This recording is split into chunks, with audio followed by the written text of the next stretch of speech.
Can I get everyone that's here just to be seated and come forward? And I ask everyone please turn their phones on to vibrate. Any mobile devices, tablets, things like that, pagers, turn them on vibrate, please, or silent, or turn them off. For our guests, thank you for coming. Tonight we'll begin tonight's event, or this afternoon's event, in the name of God, the most gracious, the most merciful. And we ask that He facilitate us in having a very, very humble and a very, very well thought out and planned out event with His grace, God willing. And I'd like to welcome everybody to Islamic Information and Dawah Center's International's free monthly lecture series entitled Islam and Other Religions. This afternoon's topic will be the Crucifixion of Jesus. Is it predicted in Isaiah 53? For more information about Dawah Center and their past and future events, please go to www.islaminfo.com. My name is Sasha Purse, and it is my honor and my pleasure to be the MC and the moderator for this afternoon's event. I'd like to extend a warm welcome for all our guests for coming out. For those of you online, thank you for tuning in. I ask for everybody to please listen to both of our speakers sincerely with an unbiased mind, open ears, and hearts, and save any remarks for the question and answer session that will be at the end of tonight's dialogue.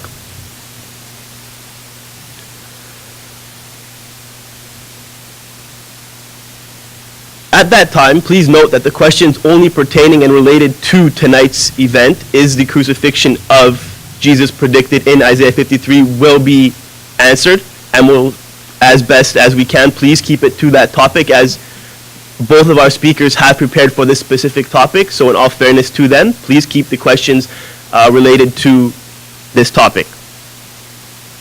For a quick rundown of how the afternoon will unfold, we will start with each speaker making their opening statements that will last 17 minutes each. Following that, each speaker will have 15 minutes to respond, and then cross-examine each other after that for an additional 15 minutes.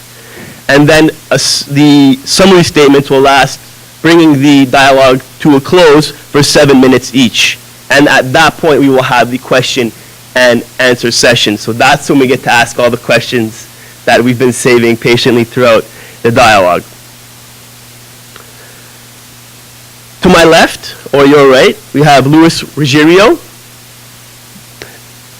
A quick bio about him, quick little information about him.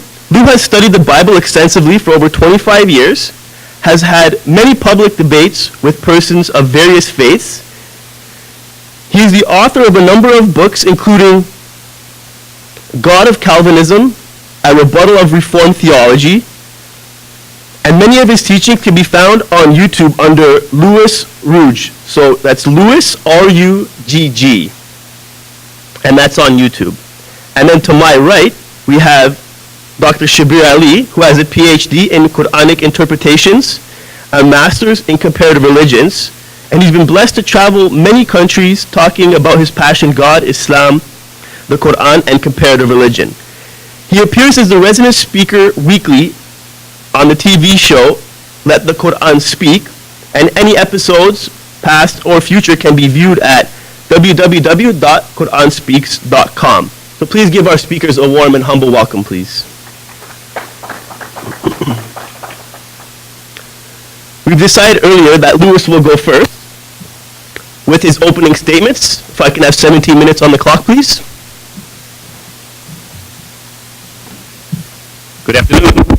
Good afternoon. First of all, I'd like to remind everyone of what Jesus said in Luke 24:44, that Moses, the Psalms, and the prophets wrote of him.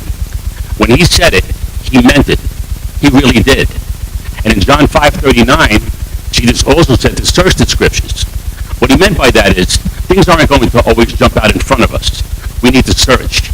And if we do search, we'll find that what Jesus said in Luke 24:44 was true. Now, the subject of today's dialogue is this: is the crucifixion of Jesus predicted in Isaiah 53? Well, not only was it predicted in Isaiah 53, but if Jesus wasn't crucified, God willing, I'll have an opportunity to share that with you a little bit later on.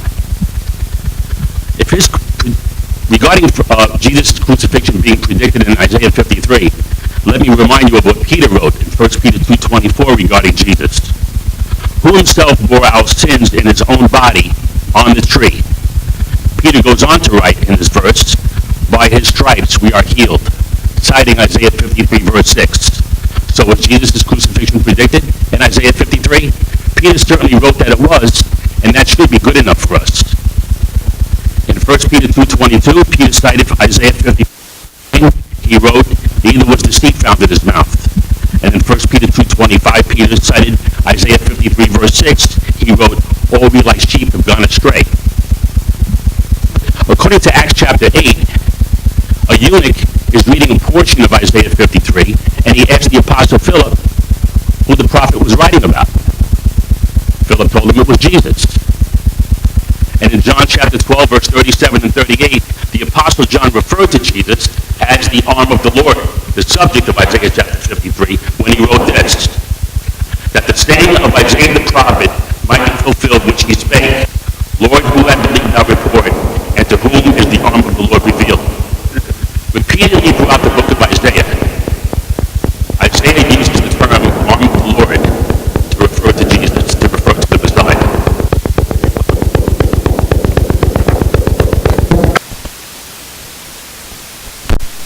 Of Isaiah 42 verse 1. You move down 5 verses later to verse 6. The Messiah is called a covenant of the people.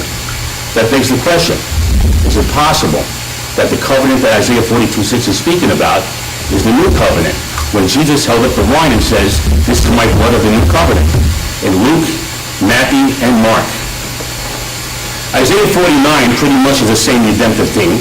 The Messiah is called a light to the Gentiles in Isaiah 42 verse 8, and a covenant of the people in Isaiah 49 verse 6. Third servant song, Isaiah chapter 50 verses 4 through 7, says this about the servant. He's given the tongue and ears of the learned. Sounds a lot like Jesus, doesn't it? And it also says that he turned not his face from shame and spitting. He turned his back to those who would strike him. And he set his face like a flint. In other words, he would be beaten horribly. Sounds a lot like what happened to Jesus, doesn't it? So now, since the first 3 servant songs can clearly be about the Messiah, let's find out if the 4th servant song is also about him, though Peter already wrote that it was about him. And so did Philip, and so did John, and so does Paul. The servant of Isaiah chapter 53 meets a certain profile. He's righteous, he has knowledge, that's Isaiah 53 verse 11, and he has no deceit and no violence. Jesus the Messiah meets all 4 qualifications to be the subject of Isaiah chapter 53. The servant of Isaiah 53 is also highly exalted by God. He's rejected by his own people. He's pierced and bruised for the sins of others, not for his own sins. He's our sin bearer. He's cut off out of the land of the living. He dies. He's an asham, a trespass or guilt offering. It pleased the Lord to bruise him, and he's resurrected. All 4 gospel accounts, Matthew, Mark, Luke, and John, depict Jesus Christ being killed by crucifixion, being buried, and being resurrected. All in accordance to Isaiah chapter 53. Now, why did the Messiah have to be crucified? I'd like to explain it to you, but I need to go all the way back to the book of Genesis and explain why he had to be crucified. When God told Adam not to eat the fruit of the specific tree, it was God's plan for men to live forever. If Adam ate the fruit, he would die. Death would come into the world, sickness would come into the world, and death would come into the world. When Eve ate the fruit, and then Adam, mankind's relationship with God was broken. God told Adam and Eve, actually he told the serpent, that he would put enmity between the serpent's seed and the woman's seed. The seed of the woman would crush the head of the seed of the serpent. What God was saying here in Genesis 3:15 is this: The seed of the woman, the Messiah, would undo what the serpent did. He would crush the head of the seed of the serpent. He would remove sin. He would remove all sickness, and he would restore mankind's relationship with its Creator. In order for God to accomplish this, he selected one person, Abraham. In Genesis chapter 12, he told Abraham that he would bless him, and in him all the nations of the earth will be blessed. So in Genesis chapter 15, God made a covenant with Abraham. He told Abraham, and let me explain what it means to cut a covenant. When a covenant is cut, blood is always shed. Usually it's the blood of an animal or animals. What happens is, the participants in the covenant-making ceremony pass through the pieces of the divided carcasses, and they tell the other party their obligation under the covenant, whatever that might be. And they state that if they fail to meet their obligation, that the fate of the animal would fall upon them. In other words, their carcasses would be food for the birds of the air. In Genesis chapter 15, God commanded Abraham to take 3 animals, a heifer, a goat, and a ram, and divide the carcasses. After Abraham chased away the birds from eating the carcasses, Abraham fell asleep. After Abraham fell asleep, God declared his promise to Abraham's descendants. He stated that he would guarantee Abraham's descendants entrance into the promised land. Abraham didn't have to do a thing. He was asleep when God made that promise. This was a unilateral, everlasting covenant that God made with Abraham's descendants. Abraham didn't have to do a thing.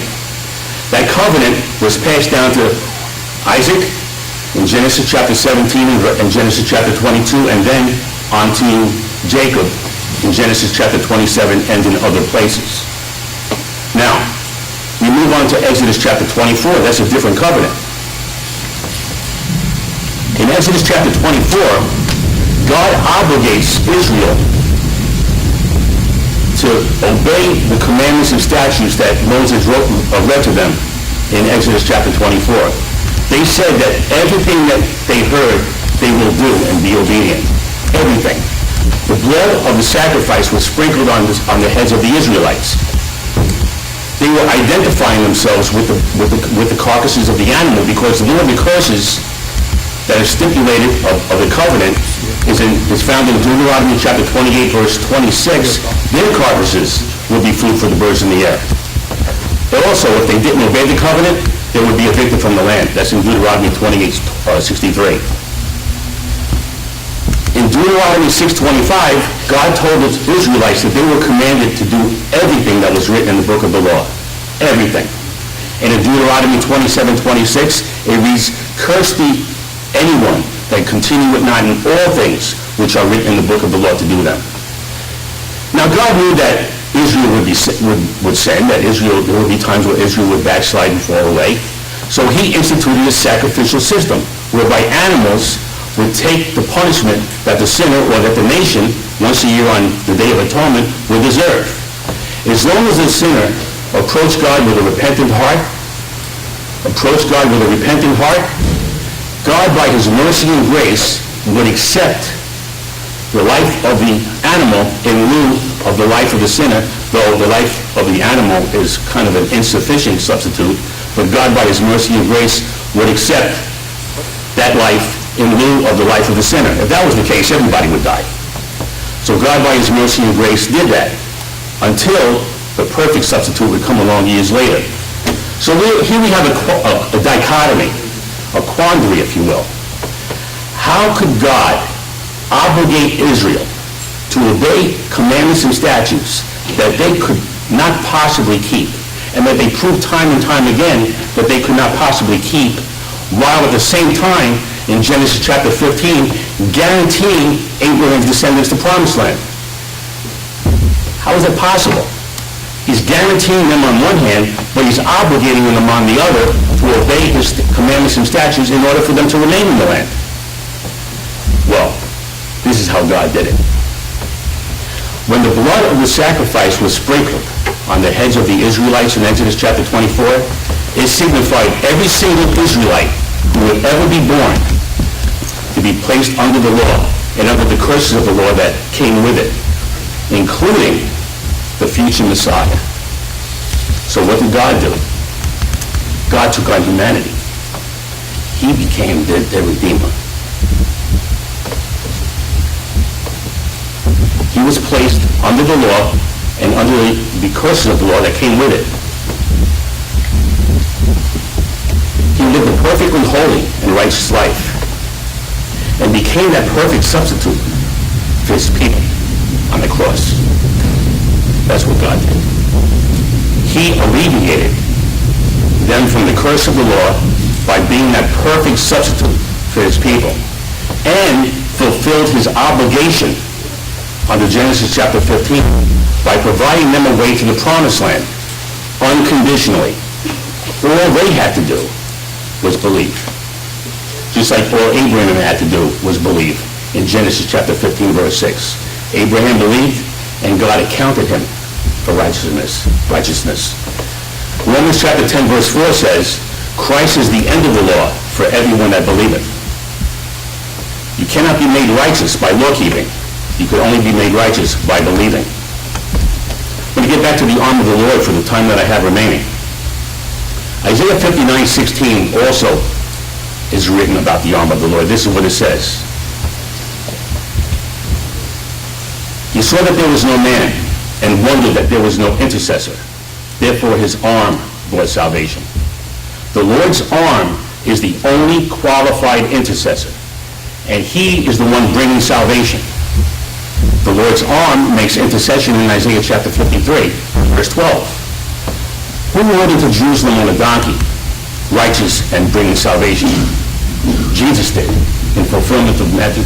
He did that in Matthew chapter 21, in fulfillment of Zechariah 9:9, showing that Jesus is in fact the arm of the Lord and the subject of Isaiah chapter 53, verse 1. Isaiah 59:16, connecting it with Zechariah 9:9, proves that Jesus is in fact the arm of the Lord. I think my time might be up. Thank you.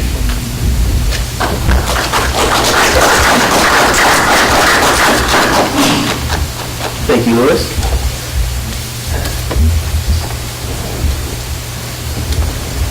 Dr. Shabir. In fairness, if Lou needs more time because he was interrupted and so on. No, I'm fine. I got everything that I need to get it. Yeah, we're all set. Dr. Shabir? Okay, sure.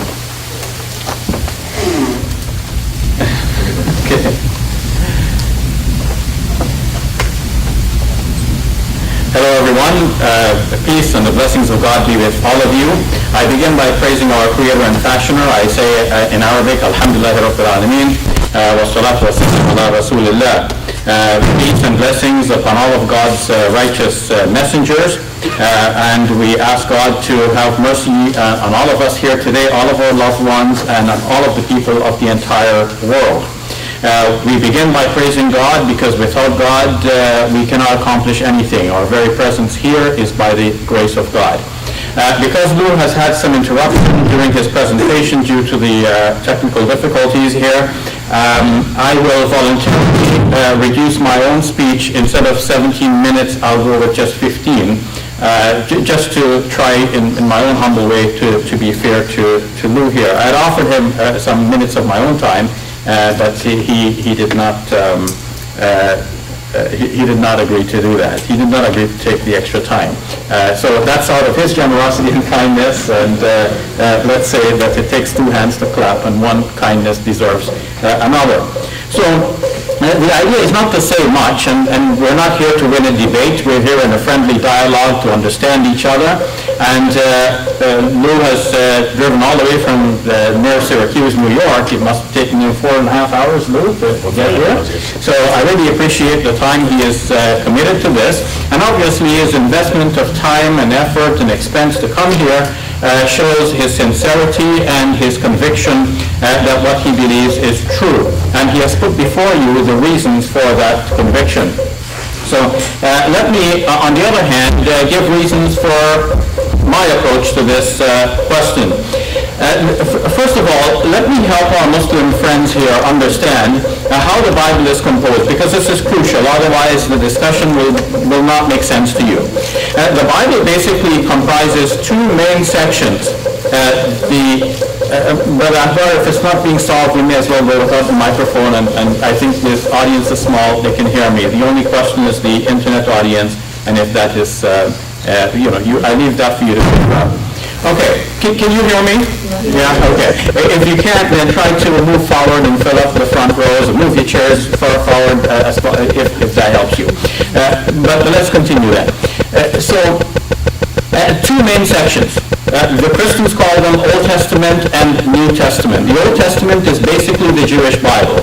Jews who are sincere in following their religion, that is their Bible, but they won't call it Old Testament, because testament means something like agreement or covenant, and to them there is only one agreement that God made with them. So they won't call it Old Testament, because that would imply there's a new one somewhere. So for them there is that one scripture. They refer to it as the Tanakh. We can just simply say the Hebrew Bible, because most of it is written in Hebrew.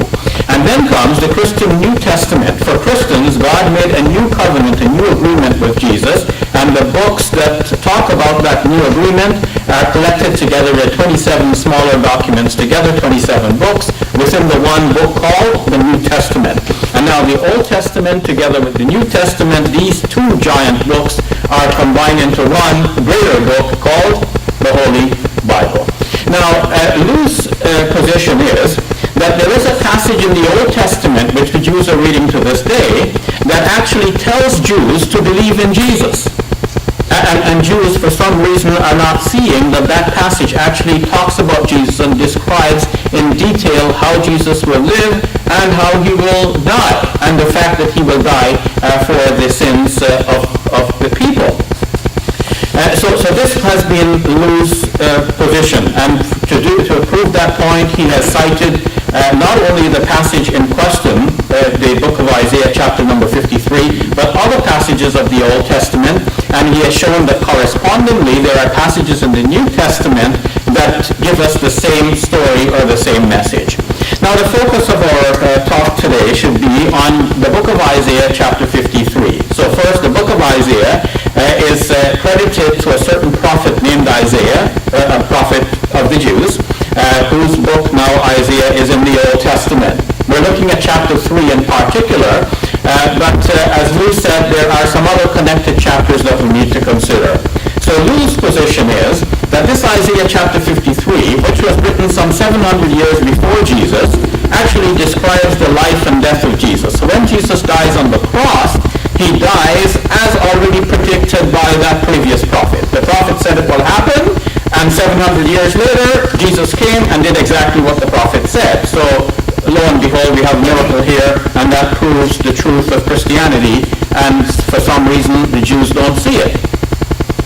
So, is Lou's position valid? Does that passage really speak about Jesus, on whom be peace? Now, to preface my position here, let me reaffirm that as a Muslim, I believe in Jesus. And I believe that Jesus is a great prophet, a great messenger of God. He's one of the ulul azm min ar-rusul, one of the messengers of great determination. The Quran says, min al-muqarrabin. He is one of those who are close to God. The Quran refers to him as al-Masih ibn Maryam, the Messiah, son of Mary. And the term Messiah, therefore, is referred to in the Quran itself, a term which is very dear to our Christian friends, and which our Christian friends are trying to convince the Jews about. Our Christian friends are trying to convince our Jewish friends to accept Jesus as the Messiah, that specific title. And the Quran affords Jesus that particular title. The Quran does not say what sort of Messiah he had to be, and the Messiah, as we know from history, could have been a priest, a prophet, or a king. The New Testament documents that Christians hold dear describe Jesus as being all three, prophet, priest, and king all together. We'll have something more to say about that, but the Quran is not so specific and does not say what definition of Messiah we need to hold to. So these comments then preface my approach to Jesus. For us, we believe in him, and we believe that he came came with a message of salvation to the people. Whereas our Christian friends will say he died for the sins of the world, we Muslims will say that nobody dies for the sins of anyone else. Jesus came with that message, which if people will embrace, they will be forgiven by God of their previous sins. They will now lead a righteous life to the best of their ability. And again, if they slip up, they can ask for forgiveness from God, and God will forgive them. And if we sin against other human beings or the rest of God's creation, we have to repair the wrong as much as we can, and then we still ask God for his forgiveness, and God will forgive us. Repentance, to be true, means that we are contrite, we have a broken heart, we're sorry for what we have done, and we're asking God for forgiveness, and we turn away from the sin which we did in the first place. And we believe that when we do that, God forgives us, so there's no need for someone to die for our sins. But now, more to the point, why did I take the negative position in this dialogue and say that Isaiah 53 does not speak about Jesus, on whom be peace? I'd like to mention at least 3 points in this regard. My first point is that, as Lou himself said, you have to search the scriptures here and connect this and that, but in a specific way in which Lou has done in order to get that result. But to make those connections and get that result, this was only gradually done within the early Christian community. It was not the original story. Let's distinguish here between two issues. One is the blow-by-blow event as it occurred in the life of Jesus. So Jesus was walking, he was talking, that's blow-by-blow, event by event. Now, think about a second issue, that is the recording of these events. The Gospels are obviously written later on. How late, that's a different story. We don't need to be specific about that. But I can just say some decades later on. All right, so decades later on, the stories are written. So think in your mind about the blow-by-blow events now. So Jesus is going around. Let's say there is a passage in the Bible that was written 700 years before Jesus. And Jews were reading that, they were studying it, they were memorizing it, they were preaching it. Now Jesus comes to the scene. And he is the very figure who was described 700 years before him. Now we might expect that he might come up and preach to the people and say, you know what? You're wondering who I am? I am that person who was mentioned 700 years ago. Where? Isaiah chapter 53. But he doesn't do that. Luke himself has said that when Jesus, according to Luke's gospel, went into the synagogue to preach, he opened the very scroll, the Isaiah scroll. But instead of going to chapter 53, which talks about the servant who will suffer and die, he read from Isaiah 61, a different chapter, which doesn't talk about a servant suffering and dying. So if Jesus knew himself to be that person, why would he read from a different chapter? Warner Hooker, in a series of articles and a book, in fact, as well, has pointed out that this was not Jesus' preaching. Jesus himself did not tell anyone that he was that servant from Isaiah 53, and he did not even behave as though he thought himself to be that servant from Isaiah 53. So this came after Jesus and by other people. Were there other people at the time when Jesus was going blow by blow, step by step, who thought that Jesus was this person from Isaiah 53? The answer to that also is no. We can see that people were wondering. And in the Gospels it is mentioned people are proposing different sorts of designations for Jesus. Some said he's a prophet. Some said he's Elijah, a specific prophet who had been taken up into heaven, and it looks like he has come back again. But nobody says, oh, you know what? He is that suffering servant from Isaiah 53. Nobody says that. Okay, so perhaps nobody realizes that he's going to suffer. Okay, now he's on the cross according to the Gospels, and people are looking at him and wondering how all of this is going to unfold, and many are wagging their heads at him, and they're referring to other passages of the Bible which seem to confirm that this guy, something is wrong with him, he's dying an accursed death, we can't really believe in him.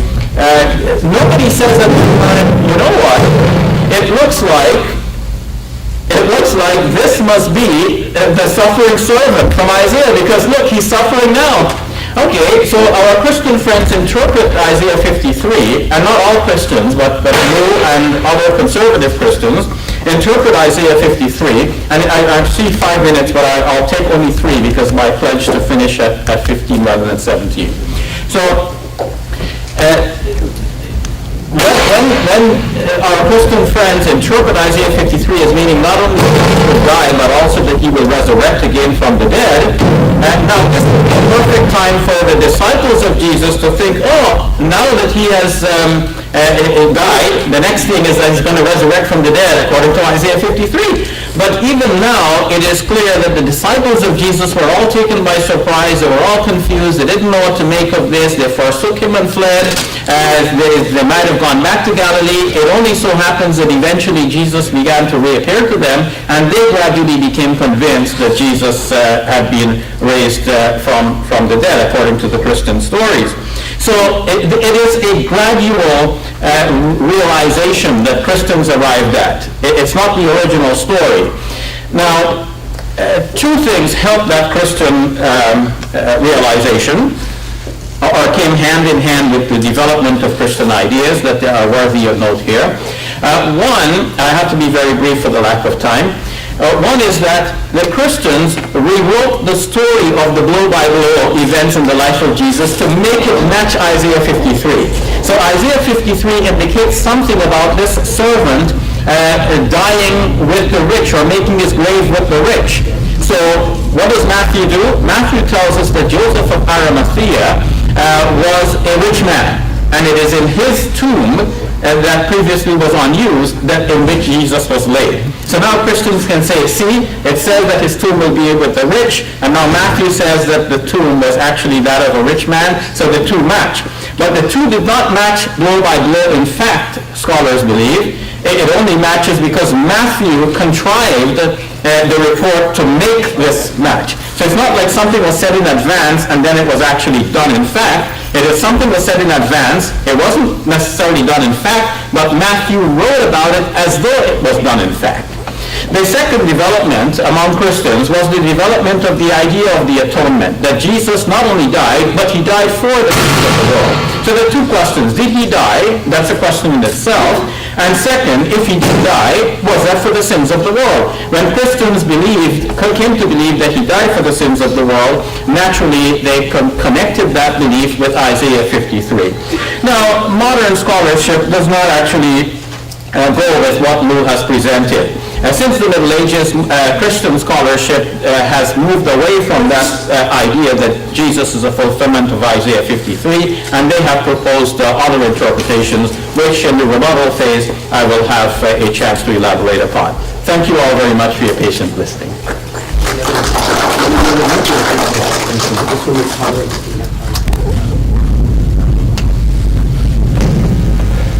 Testing, testing. All right, we're back. All right, guys. We have full volume, please, for your rebuttal. So can I have 15 minutes on the clock, please?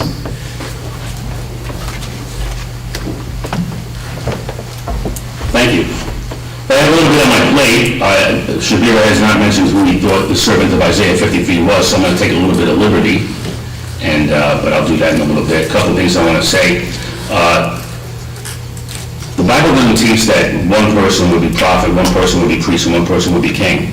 Moses was all 3, believe it or not. He was prophet, priest, and king. People might not think Moses was a king, but he was. Take a look at Deuteronomy chapter 33, verses 4 and 5, where Moses is called a king. The other thing is, God will forgive us and we'll be all set. But that's not what the Bible teaches. The Bible teaches you have to have a substitute. That's a foundation in the Torah. Where's the substitute? Jesus also told his disciples that he would be crucified, Matthew 26, verse 2. And Jesus also told his disciples and his apostles that he would suffer many things of the chief priests and elders and be killed and be raised on the 3rd day. He did that in Matthew 16:21. But Shabir takes the position that this was one big conspiracy theory.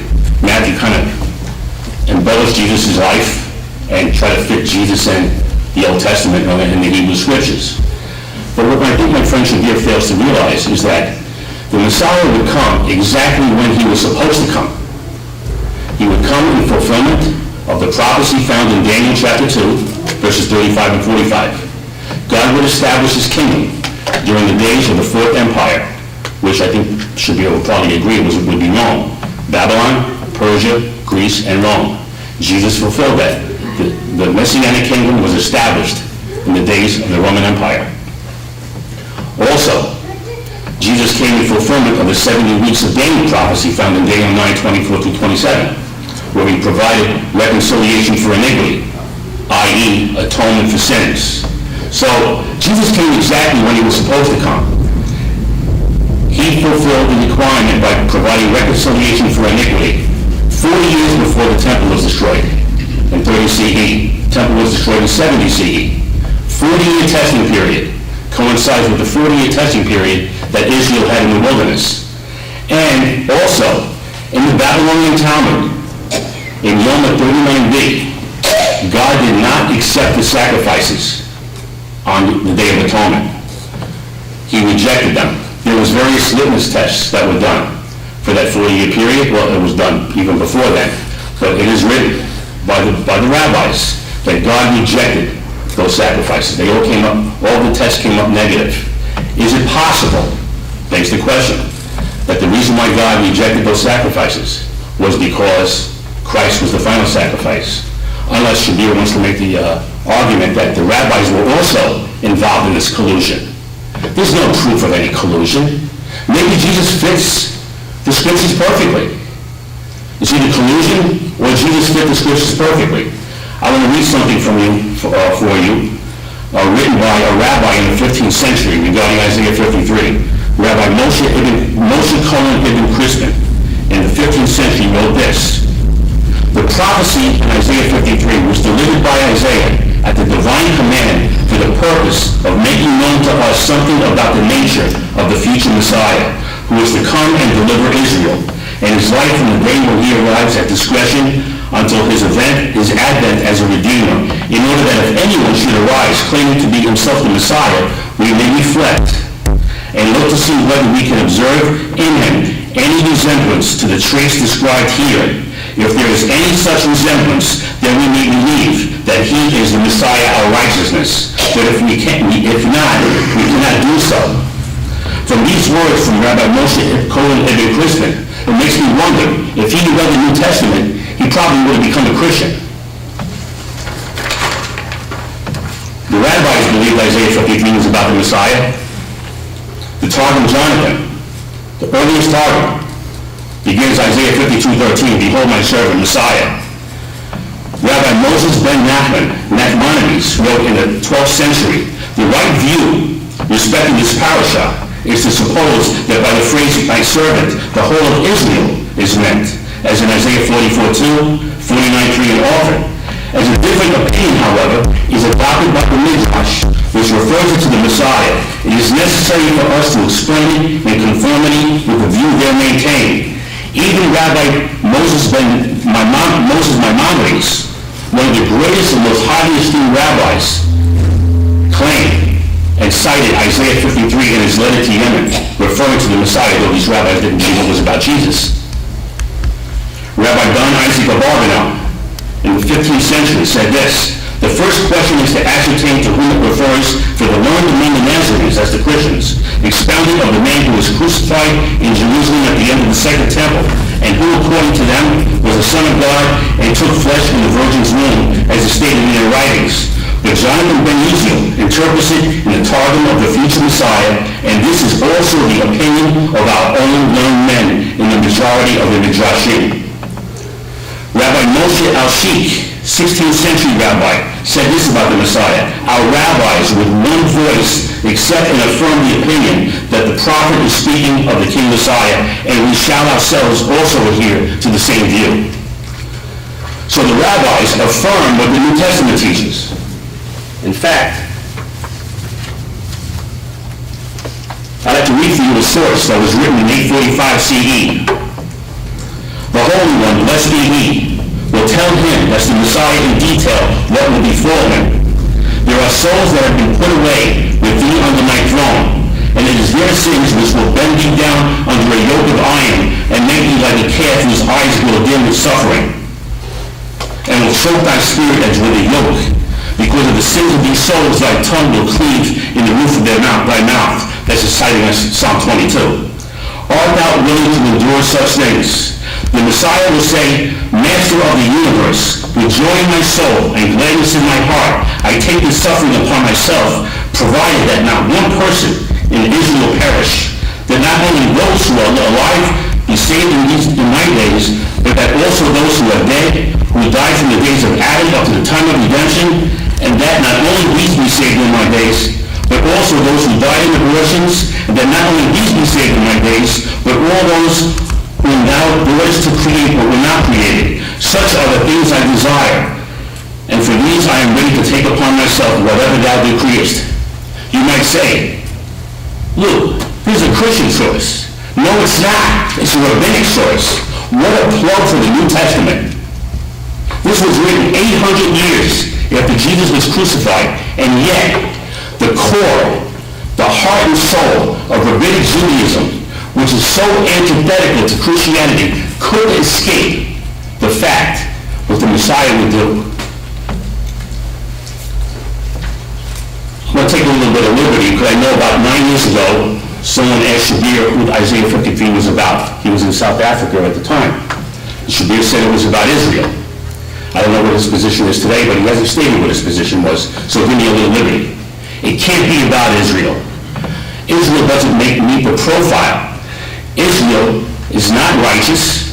It is described by Isaiah as a sinful nation, a people laden with iniquity, in Isaiah 1, 4, and 5. Israel is called a transgressor from the womb, Isaiah 48, verse 8. Even Isaiah calls himself a man of unclean lips, dwelling in the midst of a people of unclean lips. Israel has no knowledge. I'm not talking about geometry. I'm talking about knowledge of God and His Word. According to Isaiah 5:13, my people are sent into captivity because they have no knowledge. And Hosea 4:6 says this about Israel: my people are destroyed for lack of knowledge. Because thou hast rejected knowledge, I will also reject thee. Israel has deceit. Israel has violence. It says that in Isaiah chapter 59. Jeremiah 8:5 says regarding Israel, my people hold fast deceit. They refuse to return. But Israel cannot be a qualified intercessor. Only the arm of the Lord is. How much time do I have left? 5:45. How many seconds? 5 minutes, 45 seconds. Oh, it's a lot of time, okay. So, clearly, Isaiah 53 can only be met by the Messiah. Israel cannot qualify as a subject of Isaiah 53. Not only can Israel qualify, but also its righteous remnant.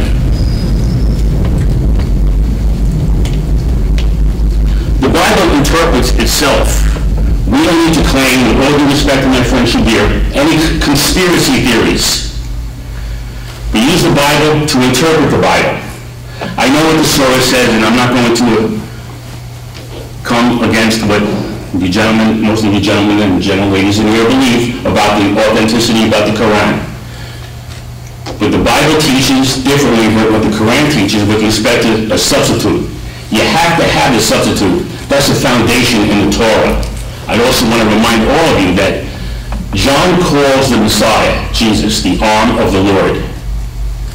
In John chapter 12, verses 37 and 38, the prophet Isaiah makes a number of parallel similarities between the Lord's arm and the Messiah.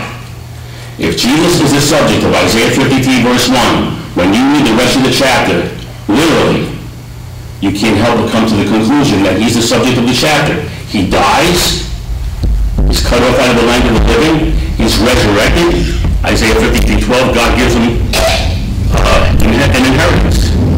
He suffers not for his sins, but for the sins of others. This is precisely what the New Testament teaches. So I want to take a little bit of a liberty. I know Shabir had not mentioned who the subject of Isaiah 53 was, but he did mention it about 8 or 9 years ago when he was in South Africa, when a gentleman asked him, it's on YouTube, that is about Israel, but I don't know if that's his position today, but I wanted to at least take the time to address that. Israel can't be the subject. The righteous remnant can't be the subject. Moses can't be the subject. The New Testament teaches in Acts chapter 3, verses 20 to 22, that Jesus is the prophet like unto Moses. Why? Because Moses was king, Deuteronomy 33, verses 4 and 5. I have a number of midrash over here, commentaries by rabbis, calling Moses a king. He may not have had a crown or a throne, but he was certainly the ultimate leader in Israel. He's a priest. I think that's in Psalm 99, verse 6. Clearly he's a prophet, Deuteronomy 18:18, Deuteronomy 34:10. He's also a judge. Jesus holds all four offices as king, priest, prophet, and judge. Anything else I need to mention here? Argument is made about Jesus not having children. He shall see seed. That hasn't been mentioned by Shabir, but I wanted to address that also. Jesus didn't have children. But the use of the Hebrew word zerah doesn't always mean the physical offspring. It can be used in a different way, in a figurative way. In Isaiah 57, verse 4, an example, the seed of violence. It could be used in a different way. Because of what Jesus did, we are sons of God by adoption. It says that in Romans chapter 8, verses 14 and 15. John chapter 1:12 says, as many as received him, to him gave he right to be called the sons of God. We're sons of God because of what Jesus did. And because of that, God sees seed. Not physical seed, but spiritual seed. What else? Oh, the grave thing. Shabir mentioned about the grave. Matthew addresses that because Jesus was tried a criminal. And because he was tried a criminal, he was assigned a grave with wicked men because criminals are buried in a grave with the wicked people. But Joseph Arimathea saw to it that Jesus would be given an honorable burial because Jesus didn't do anything wrong. God saw to it that the Messiah would be given an honorable burial. How much time left? I'm going to be nice and relinquish the rest of my time because Ruggiero was so nice about his time. Thank you very much, Lewis. Dr. Shabir, please.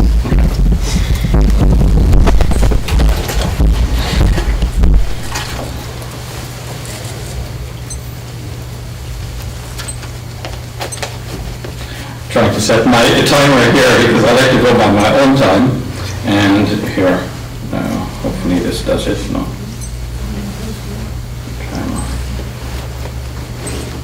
Okay, there I am.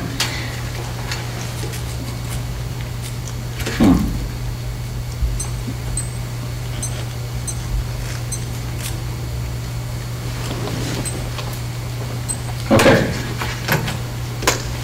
So I realize I'm already like 1 minute into my time here, right? No? Okay, you're starting now? All right. In that case, I will also finish 1 minute early, just to be fair and square with Lou here.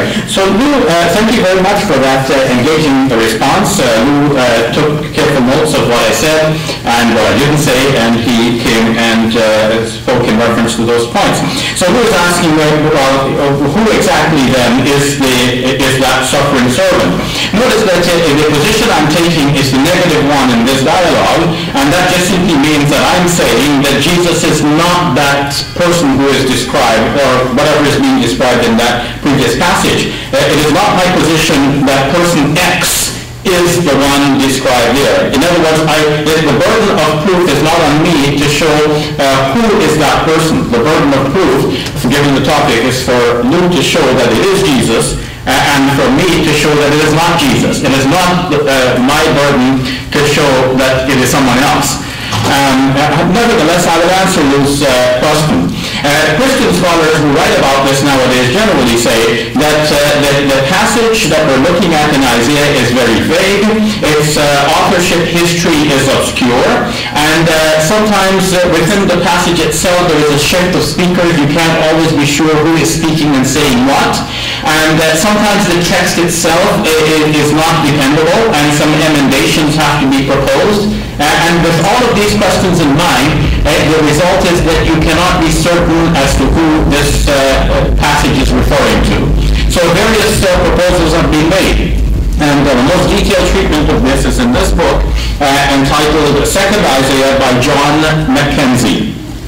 One of the proposals that he looks at is the idea that Israel as a whole is being described, but sometimes using personal terms as though one individual is being mentioned. John Mackenzie himself does not take that position as though it is actual Israel, but he thinks that it is Israel as a kind of ideal.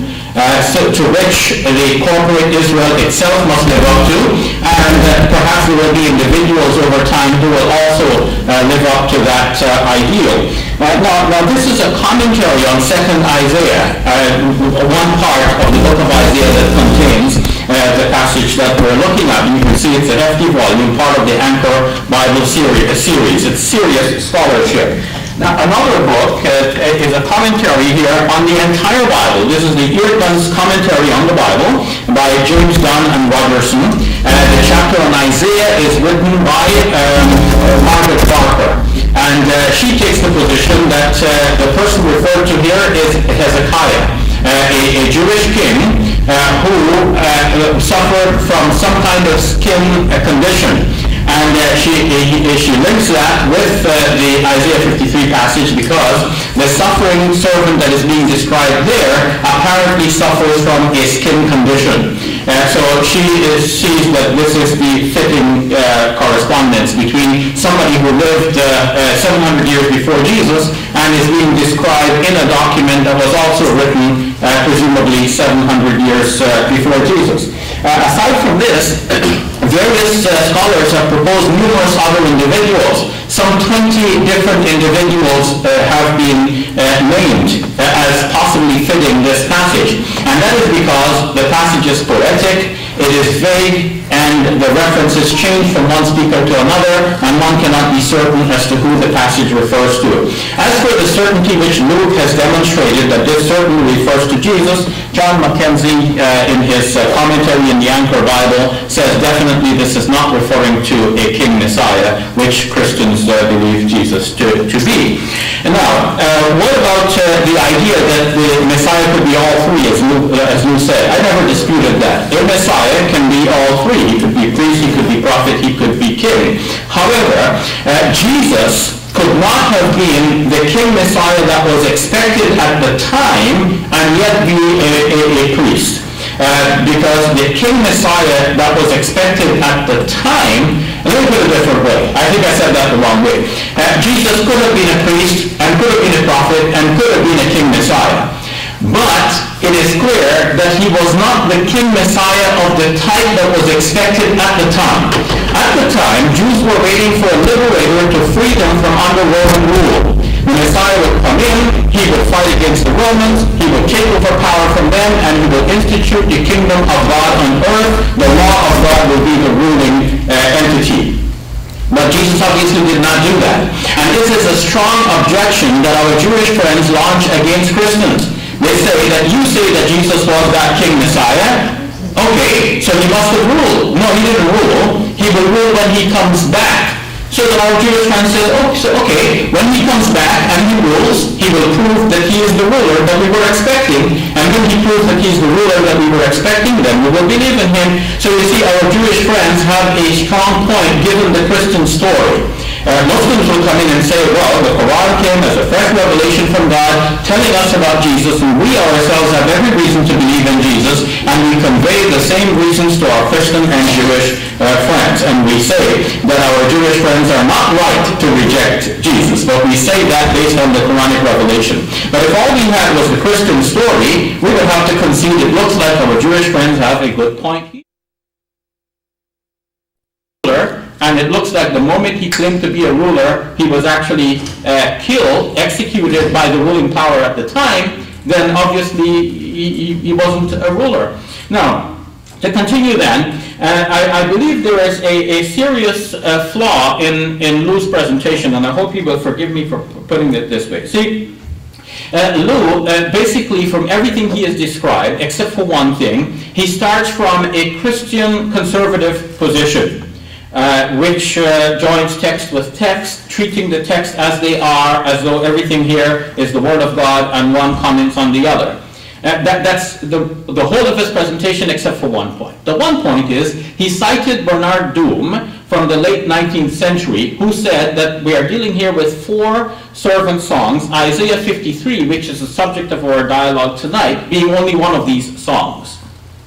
The others being Isaiah 42, Isaiah 49, and Isaiah 50. And 53 actually starts a few verses before that in Isaiah 52. So we're dealing with Isaiah 52 from verse 12 all the way to the end of Isaiah 53. But we say Isaiah 53 for convenience. So here are the 4 songs, Isaiah 42, 49, 50, and 53.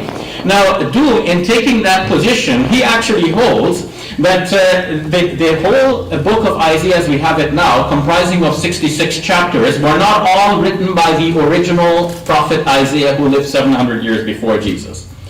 That Doom's position is that only the first 39 chapters can be credited to the time of Isaiah, but from chapters 40 to 55, 40 to either 55 or 56, now my memory does not serve me precisely, this is now referred to as second Isaiah. This is written by some other person whom we might call second Isaiah for convenience because we don't know who that second person is.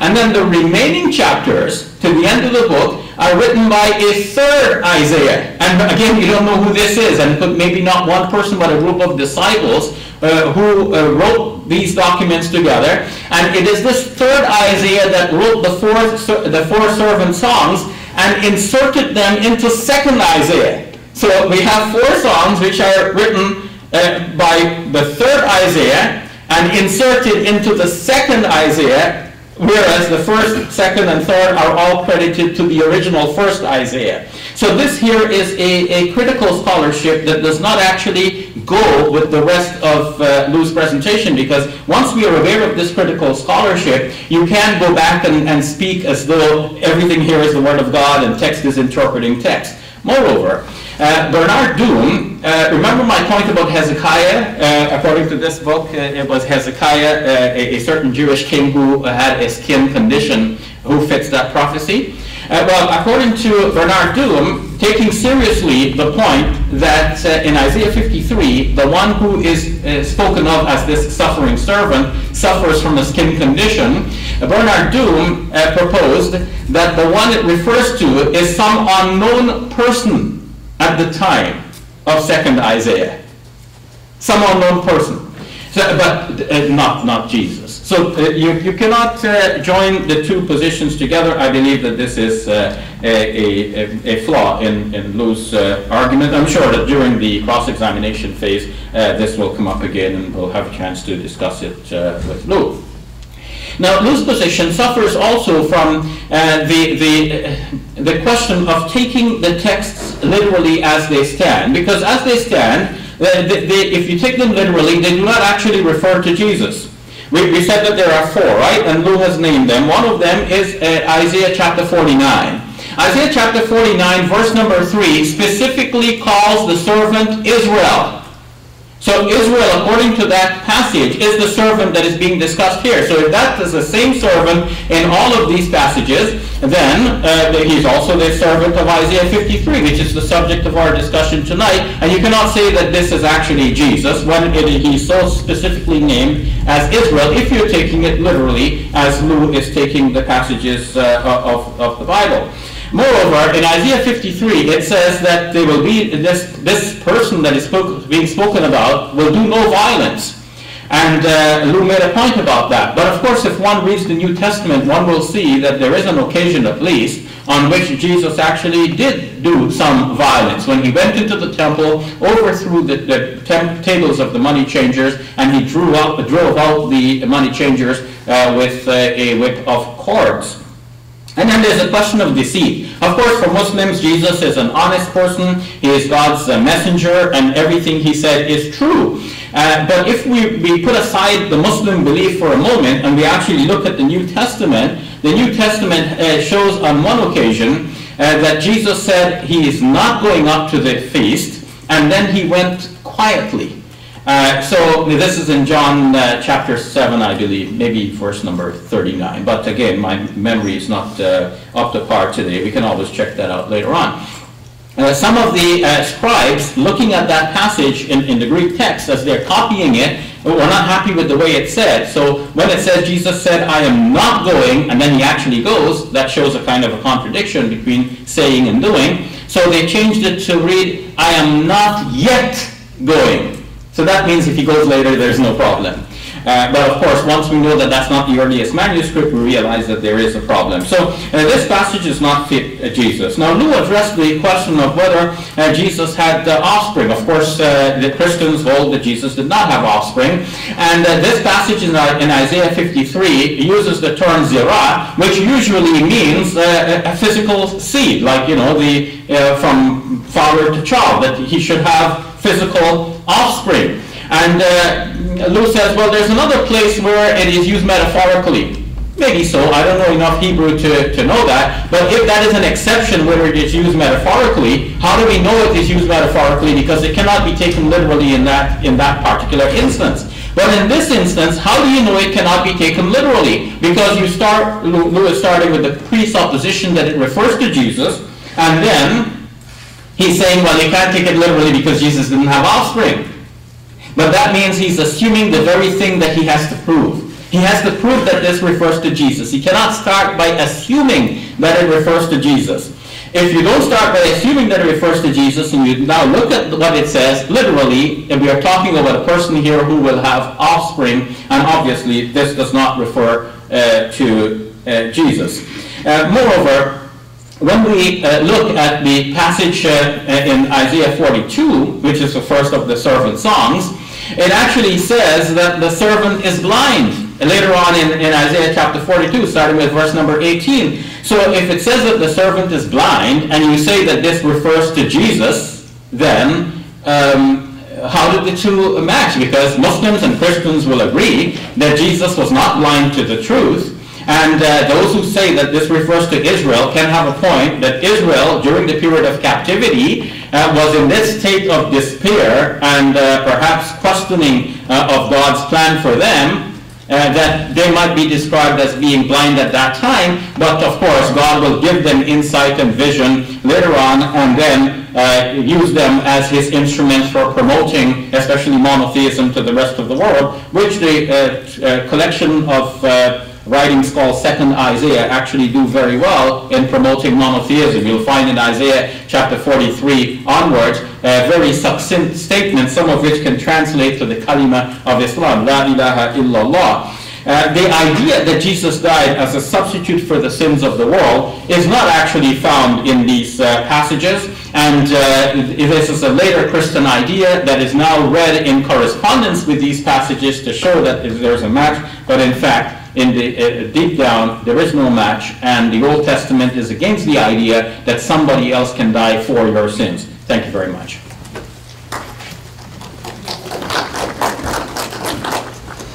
Thank you very much, Dr. Shabir. And that will bring us to our cross-examination section, so each speaker will have an additional 15 minutes. Louis, you ready? Yes, I'm ready. Can you guys hear me? Can everybody hear me? Or am I going to need a microphone to speak? We can, how would you guys prefer doing it? We can share it. Okay, we can both stand and Yeah. share it. You can sit down and hold the mic if you prefer, or you can stand here. We can hold I'll hold the microphone and ask him a question. Sure, that's okay. Okay, Shabir, my first question is this. You said that Jesus exhibited violence when he turned over the tables of the money changers. Are you aware that the Hebrew word for violence is unrighteous violence?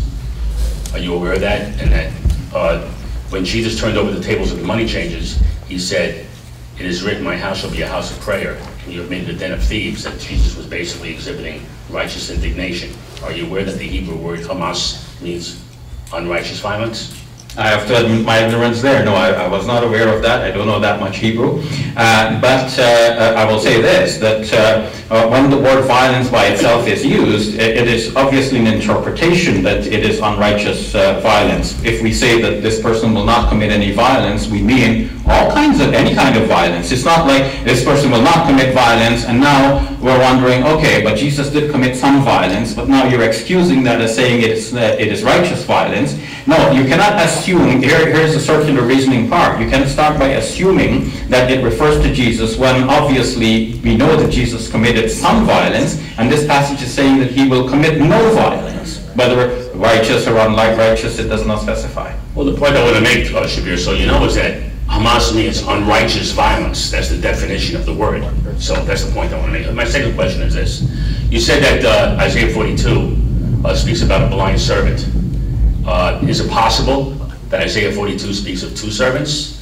One that would bring light to the nations, and one that would be removing the blind eyes of the blind servant Israel, since Isaiah 42, 17 through 22 describes Israel, and Isaiah 42, 1 through 7 describes the Messiah who will open the blind eyes of the blind servant Israel. Is it possible that there's two servants in Isaiah chapter 42? In looking at these passages, one has to say almost anything is possible, or many things are possible, because the passages are so vague. But if you take the Bible as text, interpreting text, as you normally do, then the same passage continuously from Isaiah chapter 2, verse number 1, all the way down to verse number 18, is speaking about my servant, obviously referring to the same servant. There is no change that says, okay, now I'll talk about a different servant. I believe here you're into the circular reasoning problem of thinking that the first one must be Jesus and the second one cannot be Jesus, so it must be somebody else. But if you don't start with your presupposition, it is the same servant who is elected by God to be his agent, to convey his message at the beginning of the chapter, and then later on in the same chapter, the present condition of that servant is being described. Whereas God is choosing them to go and deliver the message to others, they are in a present situation of blindness, and God is trying to urge them to get up and deliver the message as they should. I'm going to read Isaiah 42, verses 17 to 22 for you. This is what it says. They shall be turned back, they shall be greatly ashamed that trust in graven images. Verse 22 says, but this is a people robbed and spoiled. They are all of them snared in holes. They are hid in prison houses. Would you affirm that that's about Israel?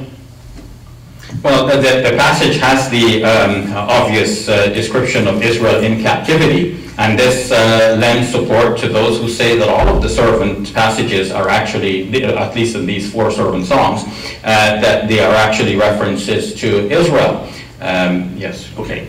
And when I read Isaiah 42, verses 6 through 7, it says this, the Lord hath called thee in righteousness, and will hold thy hand, and will keep thee, and give thee for a covenant of the people. Verse 7 says, to open the blind eyes. Is it possible that the Messiah is the one opening the blind eyes? It goes on to say, out of the prisoners from the prison, identifying Israel. So is it possible that we have two servants in Isaiah 42, one that opens the blind eyes of the blind servant Israel?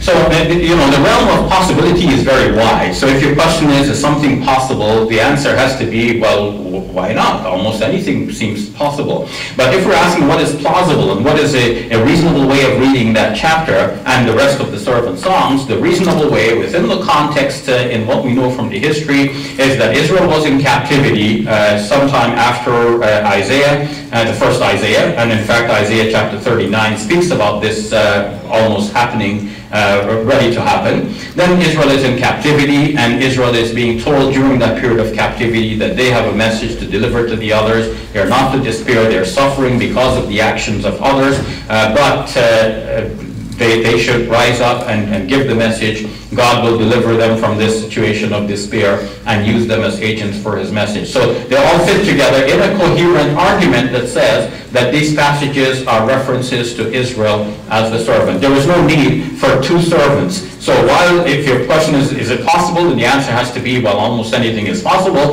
But if the question is it plausible, the answer is no. It's plausible that there's one servant that is being referred to here throughout. Shabir, if that's your position, can you explain how a blind servant can can be a light to the Gentiles? How can a blind servant open blind eyes? Yeah, I actually answered this in my last presentation, but I'll say it again. At the time of their blindness, obviously they can't lead the blind. They can't have the blind leading the blind. But God can cure the blindness of the blind and use that blind person now cured and now seeing to lead those who are still blind. I know you haven't mentioned who the servant in Isaiah 53 was, and you had mentioned 8 or 9 years ago that you believed it was Israel. Is that your position today? Are you willing to come out and make that point since you only want to take the negative position today? Actually, despite taking only the negative position, I have actually answered your question in my last presentation by saying that there is a variety of proposals. One good proposal is that this refers to Israel, and that takes the passages literally, where Isaiah 49 verse number 3 says, Israel is my servant. So the passage names the servant. So if we take it literally as it is, then that's the matter is open and shut. If we go deeper than this, then we'll go with John Mackenzie and say that this is a kind of ideal Israel, not actual Israel. If we go with Margaret Barker, we take Hezekiah. Margaret Barker is interpreting the whole of Isaiah as a single and consistent book, and obviously one part speaks to another part. Hezekiah is already described as being suffering from a skin condition, and now Isaiah 53, some chapters later, speak of someone suffering from a skin condition whose days will be prolonged, and it is shown in Isaiah 38 that Hezekiah actually, after suffering like this, God spoke to him in response to his prayer and said to him, okay, I will prolong your life, I'll give you 15 years more. So his life was prolonged just like the Isaiah 53 says. And then he had offspring, according to Philo of Alexandria. God prolonged Hezekiah's life specifically so that Hezekiah would have offspring. And thus, obviously, Hezekiah, in another argument can be made that he is a proper and perfect fulfillment of Isaiah 53. So what I'm saying is that many proposals have been made, and one does not have to necessarily insist on one of these positions. Even the ones making the proposals, these scholars, say that certainty cannot be achieved here. You can only present what you think is the best fit. The only problem with your position, Shabir, is that Hezekiah is not a qualified intercessor. According to Isaiah 59:16, he saw that there was no man and wondered that there was no intercessor. Therefore, his arm did it. So and that's why the arm of the Lord is the intercessor. So could you explain how Isaiah fits being the arm of the Lord if he's not a qualified intercessor, according to Isaiah 59:16? I don't understand how you get arm of the Lord as the intercessor. From my recollection of Isaiah 53, it starts by saying, to whom is the arm of the Lord revealed? So it's the power of the Lord that is being revealed to a certain servant. And it is not necessarily that the arm itself is the intercessor. In terms of Hezekiah, taking on the sins of the people as it is described in Isaiah 53, here we're dealing with poetry, and the poetic exaggeration is natural. So Christian scholars themselves are now discussing this and asking what way could the writer of this passage have thought that one person or a servant will take on the sins of the people. And one answer is that the servant suffers along with the people. His suffering is not for the people, but is actually with them. As they are suffering, he is also suffering along with them. That's one idea. And so we cannot start by reading the Christian idea of intercession back into the Old Testament, because that idea was not there. Jews did not pick up in Isaiah 53 and say, oh, well, this means now that someone will die for our sins. And as I pointed out in my presentation, even in the New Testament, the disciples of Jesus themselves do not immediately seize on Isaiah 53 and say, oh, Jesus is here to die for our sins. And even when it is related that he dies, they don't say, oh, no, he's actually died for our sins. Hallelujah, we're all saved. It takes time for them to reach that position, and not the original disciples of Jesus necessarily, but people after them. Isaiah 59:16 reads as follows, and he saw that there was no man and wondered that there was no intercessor. Therefore, his arm brought salvation. Do you see a connection between Zechariah 9:9 that the king rides into Jerusalem on a donkey bringing salvation? And that's Jesus? You want to read from me that passage one more time? He saw that there was no man, and wondered that there was no intercessor. Therefore his arm brought salvation unto him, and his righteousness has sustained him.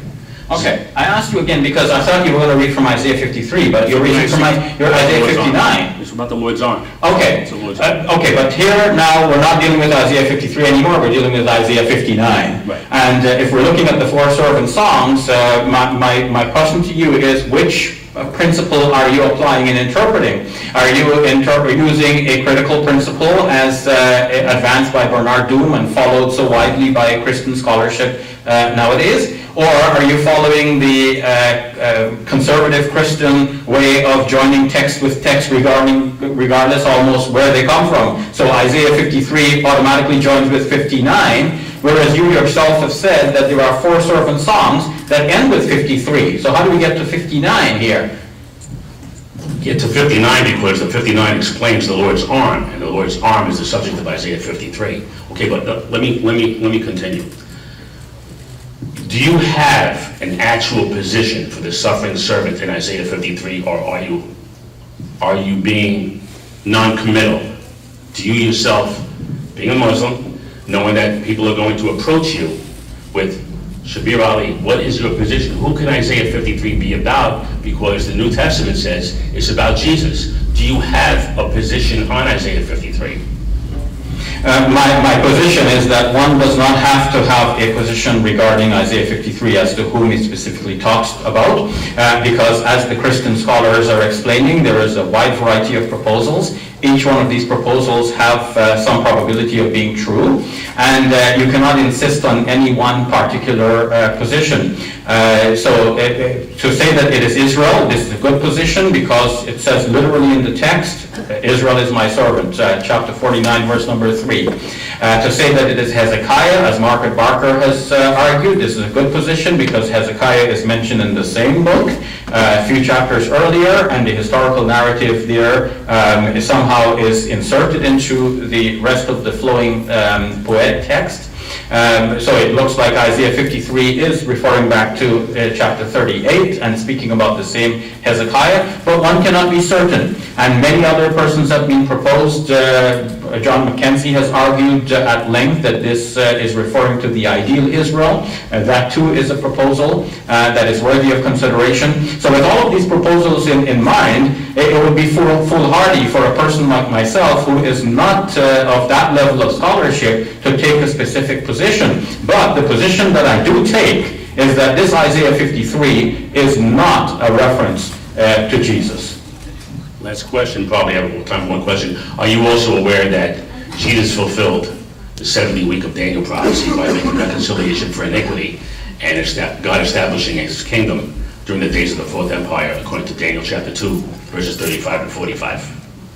This, I have to admit, I have not studied in great detail. I only know that the conservative Christian position on this is not widely accepted, but you know, that could be the subject of another future dialogue. Sure. Time is up. 1 minute. Okay. Do you see the parallels between the Lord's arm described in Isaiah 40, verses 10 through 11, and the Messiah being king, having his reward with him, being likened to a shepherd, paralleling to Jesus?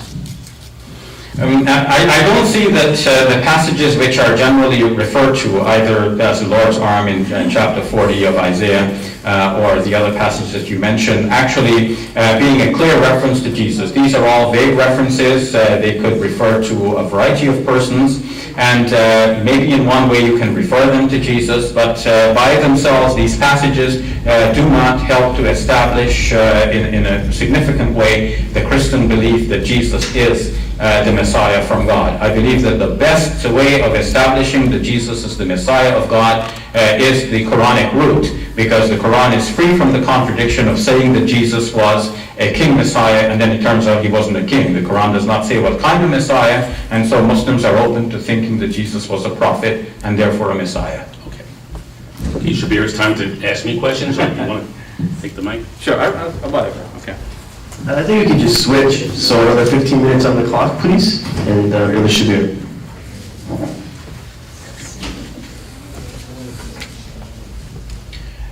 Okay, so Lou, I've made some notes as you spoke, and I have a question for you regarding the idea that what I presented as a kind of a conspiracy theory. What I'd like to present to you is that this book is a collection of articles by Christian scholars who are basically addressing the question that the right doctrine from the wrong texts. Are the New Testament writers teaching the right thing, but appealing to wrong texts in preaching the right thing? So one of the articles here is entitled "Matthew Twists the Scriptures." So are you familiar with this sort of doctrine? No, I am not. Okay. So to continue on the same line, I would argue that when Matthew says that Joseph was a rich man, Matthew is specifically trying to match his narrative to what he is reading in Isaiah. How do you respond to that? No, I don't believe that there's any twisting going on in Matthew, Mark, Luke, or John. I don't know who this G.K. Beale is.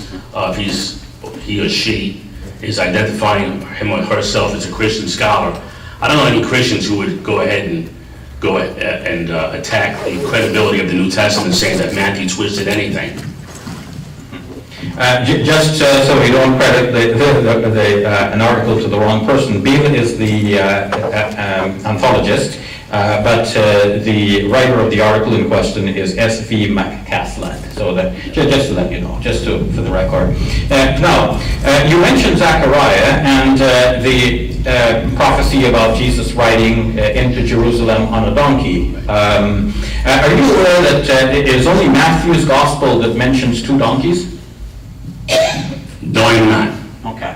So this is part of what writers along this vein point out. They say that when Matthew read the passage in Zechariah, he did not understand that there was a Hebrew parallelism at work, which says a donkey and then, the foal of the donkey. So he read it as though there were two donkeys, not realizing that in Hebrew, this is the way poetry goes, it repeats, but it's basically telling you the same idea. So Matthew has it, in contradistinction to all the other Gospels, that when the disciples came, they brought two donkeys to Jesus, the mother and the foal, and they spread their cloaks on them, and Jesus sat on them. So these scholars understand that Matthew gives the impression that Jesus rode the two donkeys at once. Do you think that's a correct impression? He sat on the clothes, not on the donkeys. That would be like doing a circus act. Jesus didn't sit on two donkeys. He sat on them. He sat on the clothes that was brought before him. Okay. Now, the narrative specifically says that the clothes were brought and put on the donkeys, and then Jesus sat on them. So Jesus sat on the clothes after they were put on the two donkeys? No, he sat on the clothes that was put on the one donkey. He didn't sit on the donkeys. I don't think that would be a credible way to read the scripture. Okay, so you didn't sit on all of the clothes? No. Okay. All right. Now, you have appealed to other Old Testament scriptures, which obviously were not the subject of our discussion here tonight.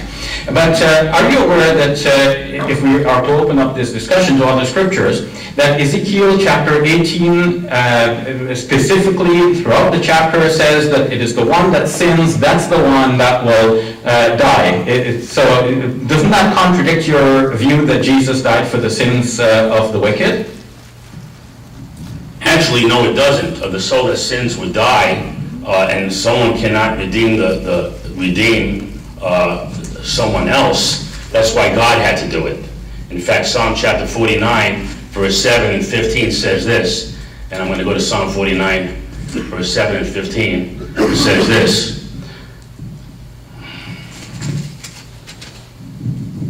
none of them can by any means ransom his brother, nor give to God a ransom for him. Verse 15 says, but God will ransom my soul from the power of the grave. So no man can ransom another man from the power of the grave. That's why the arm of the Lord, someone divine, God himself, would have to do it. Now, you mentioned that Jesus predicted his own crucifixion ahead of time, saying that this will happen to him. Despite these predictions, obviously the disciples were at a loss to understand what was happening. They didn't expect the crucifixion, and even though the same prediction said that after 3 days he will rise, it doesn't seem that the disciples were expecting this. In fact, when the women said that they started to see Jesus again, the disciples, according to Luke's gospel, took it for nonsense. So based on this whole scenario, scholars nowadays take it that Jesus did not actually predict his suffering ahead of time, and that these are things put back into the mouth of Jesus in the second stage, not the blow by blow, but when the records were written later on. How do you respond to that? No, I don't believe there was any conspiracy between the gospel writers and Paul or Peter to fit to embellish Jesus's ministry, to fit him into scriptures in the Old Testament or Hebrew scriptures. I don't believe there was any collusion at all. Is collusion and conspiracy the only words that are appropriate here, or can we speak about evolution and development? Whereas over time, Christians are coming to understand certain ideas, and as they understand these ideas to be true, when they go back to write about Jesus, they write about Jesus with those ideas in mind, failing to distinguish between the ideas that Christians arrived at later and ideas that must have been true at the time. Example of this, obviously when Jesus was going around, people did not address him as Lord in the way in which Luke's gospel depicts. This is a later Christian idea that Jesus is the Lord, and that's the way to address Jesus. And therefore, in Luke's narrative throughout, people are addressing Jesus as Lord. So it could be unconscious. Do you think it is possible that the later Christians writing about Jesus unconsciously wrote about him with later Christian ideas in mind? No, because when you take a look at even John 20:28, Thomas calls Jesus my Lord and my God. And John, I mean, that could go into a deity of the Messiah topic, and I believe that's for another time and another day. But Jesus was called Lord by his apostles and his disciples. If I sat down for a couple of minutes, I could probably give you some verses in both Matthew, Mark, Luke, and John. Well, maybe not guaranteed, but I can show you some verses where Jesus was in fact called Lord. Okay. Now, you quoted from Jewish scholars, starting with the Targum of Isaiah, of Jonathan, and then going down all the way to 12th century, 15th century, and so on. Christian scholars have tried to prove, how much time do we have left for this segment? 7.5. Okay. Christian scholars have tried to prove that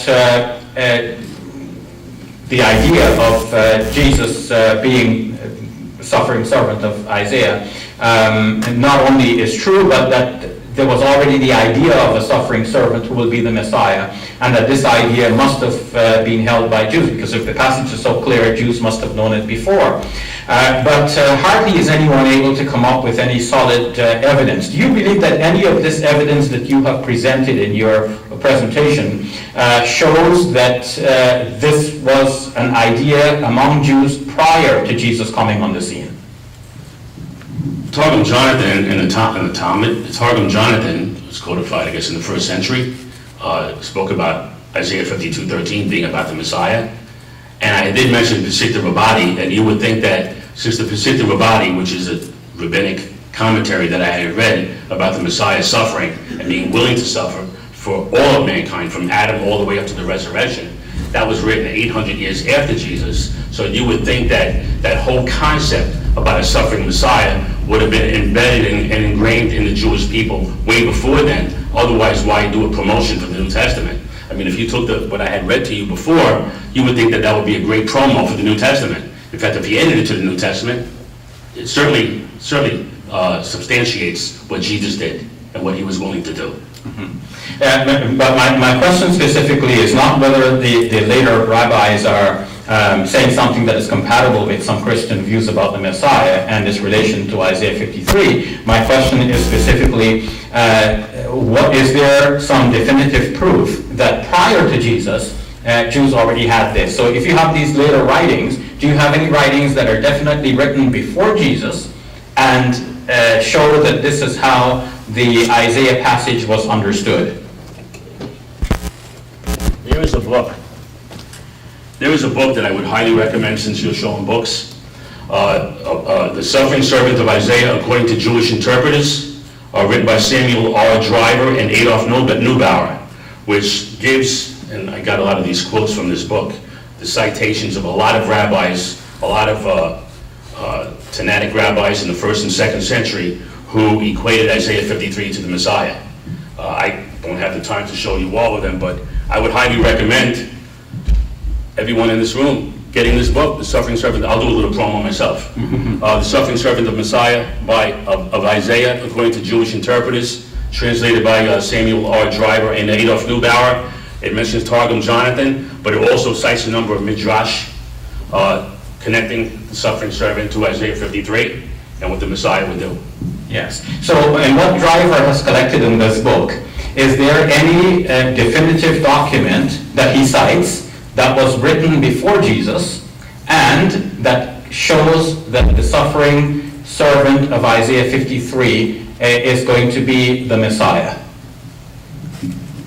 The Targum Jonathan is the earliest one that I see, but there's also Sifra. I don't know the dating of Sifra. There are a couple of other earlier ones before the rabbis came out and made commentaries. The Talmud of Jerusalem, I don't know the date on that. Yalkut, Sifra, Tanhuma, and Pesikta. But these are the earliest commentaries on Isaiah done by the rabbis that would state that Isaiah 53 was in fact about the King Messiah, citing certain verses and passages connecting it to the suffering Messiah. So am I correct in concluding that from your all the answers we've gone back and forth on this, you're not able to put your finger on a document that's definitely written before Jesus and speaks of the suffering servant being the Messiah, apart from Isaiah 53? No, I have not. Okay. Now, in your presentation, you said that due to the sin of Adam and Eve, death entered the world. Someone has written a book entitled Death Before the Fall, and makes the specific point that prior to human beings, there were dinosaurs in the world, and they were killing each other. T-Rexes were, eating meat before human beings came on the scene. So there was death already in the world before human beings entered the scene. How do you respond to that? I'm a Bible-only kind of a person. I don't. If you want to take that position, I could also take the position to respond to that, to say that God started with Adam and Eve, and from there on, death entered into the world. But I'm a Bible-only person, so as far as getting into theories and I'm really not into doing anything like that at all. I only get into an objective subjection, that type of subjective opinion. Mm-hmm. Yeah. So then, I don't want to press you on that, though, but I just want a little bit of clarity. So either dinosaurs existed before human beings or only after human beings entered the scene. So if dinosaurs existed before human beings, then obviously death entered the world before human beings and before the fall. But if dinosaurs came after human beings were already here, then obviously your position that death entered with the fall holds. So are you holding that dinosaurs came before human beings or only after human beings were already here? What I'm holding to is that when God told Adam that the day that you eat the fruit, you will surely die, Adam was separated from God. Adam and Eve were taken out of the Garden of Eden and moved away from God's presence, and man's relationship with God needed to be restored. That's the position I'm taking. As far as dinosaurs and man living before dinosaurs or before Adam, I never even thought about addressing that. Okay. Do we have a minute or are we done? Yeah. We're done? Okay. So thank you all very much. Thank you, Lou, for answering my questions. You've been most gracious. Thank you. Thank you very much, gentlemen. And that will bring us to our closing remarks. And we'll give you guys a second to kind of ingest that. And can I get everybody while they're kind of ingesting and preparing their final thoughts, can everybody stand up, please? Everybody stand up, stretch a little bit, get the blood flowing. I know we've been sitting for the last little while and being patient. It's greatly appreciated. It's good to get the blood flowing, and many speakers, and me myself as a student, it's something that we practice throughout class. Get up, move around a little bit. Actually, in exams, it's something a lot of the teachers and professors will enforce. Get up, walk around the class, sit back down. All right, stretch a little bit, and you guys can sit back down when you're ready. Thank you very much.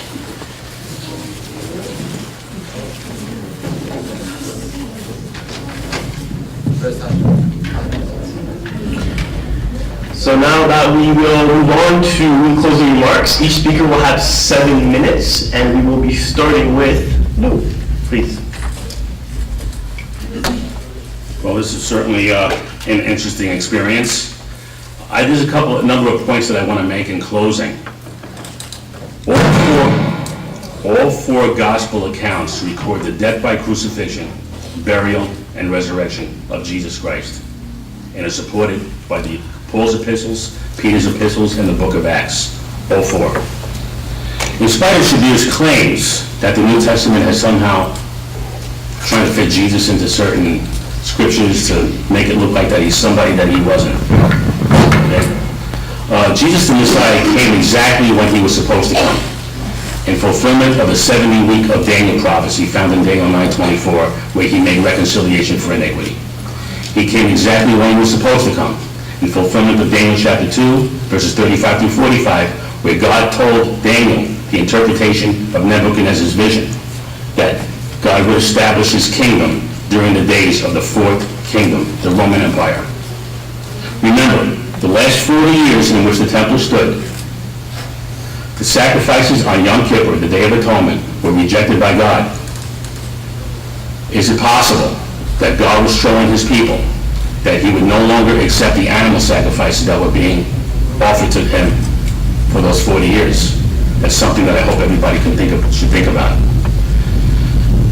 Also, the only way that God could reconcile his unconditional promise to Abraham, while at the same time holding Abraham's descendants to a law that they could not keep, was to take upon himself the curse of the law for his people. That's the only way. How could God guarantee Israelites the promised land unconditionally while holding them to a requirement that they couldn't keep by keeping the entire law perfectly? The only way God can do that was to take upon himself the curse of the law, thus alleviating them from the curse of the law, and then providing the way, guaranteeing Israel the promised land, and satisfying that promise to Abraham's descendants by guaranteeing them that land unconditionally. All they had to do was believe. Galatians 3:13 once again says, Christ has redeemed us from the curse of the law, being made a curse for us. It is written, cursed is everyone that hangeth on a tree. That's a quote of Deuteronomy 21:23. The only way God could reconcile that dilemma is to become an Israelite himself and take upon himself humanity, living a perfect, holy, and righteous life, and becoming that perfect substitute for his people. Regarding the Lord's arm, I know we're talking about the four servant songs, specifically Isaiah chapter 53, but one cannot escape the fact that John calls Jesus the arm of the Lord in John chapter 12, verses 37 and 38. John's telling us something.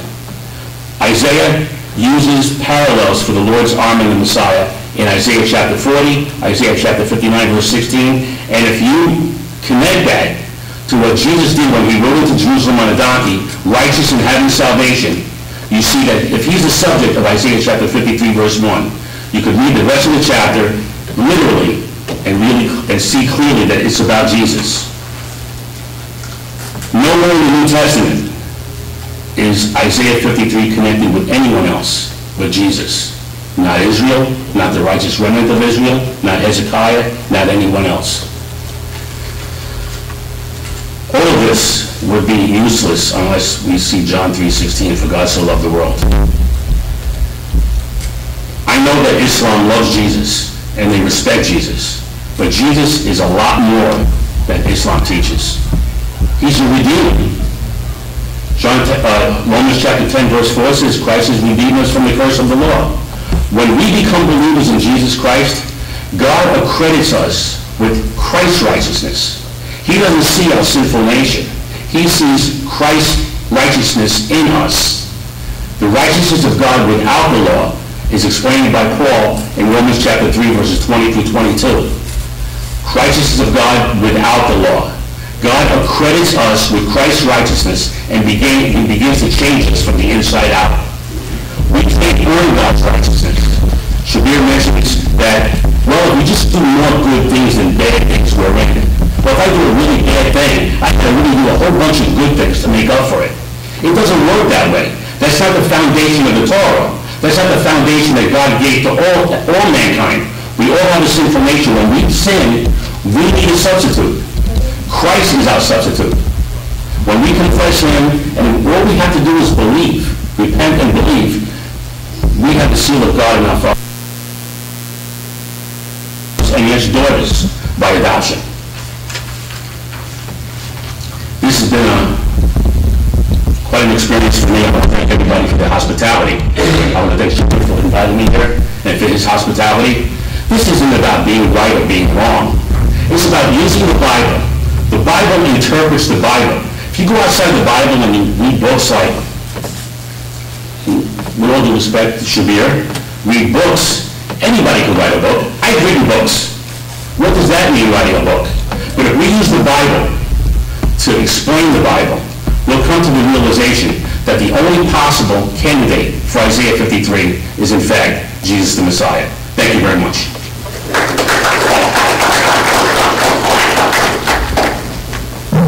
Thank you, Louis. And I will now invite Dr. Shabir for his closing remarks. Please, Dr. Shabir. So, now that we've come to the end, we want to obviously end in good terms and in peace and as friends. I want Christians and Muslims walking out of here today to be friends, to be in contact with each other, and to continue sharing some of the ideas that we talked about here today, and also to continue discussing faith in general, and just be friends and co-workers for good, for the sake of the world in general. The Quran tells us, فَاسْتَبِقُوا الْخَيْرَاتِ, race with each other in doing good things. And I'd like to see Christian communities and Muslim communities working hand in hand together to end poverty, to eliminate racism, to remove violence from our world, and to promote peace, so that the next generation of Muslims and Christians and others will inherit a world that is environmentally friendly, that is peaceful, and that is a safe place in which to live and to grow and to learn. Now, coming to the end, I'd like in this final presentation not to make any new arguments, but to pull together the various strands of thoughts that have been presented so that we can make sense of it as a whole. Because so many things were said, which were the more important and crucial issues.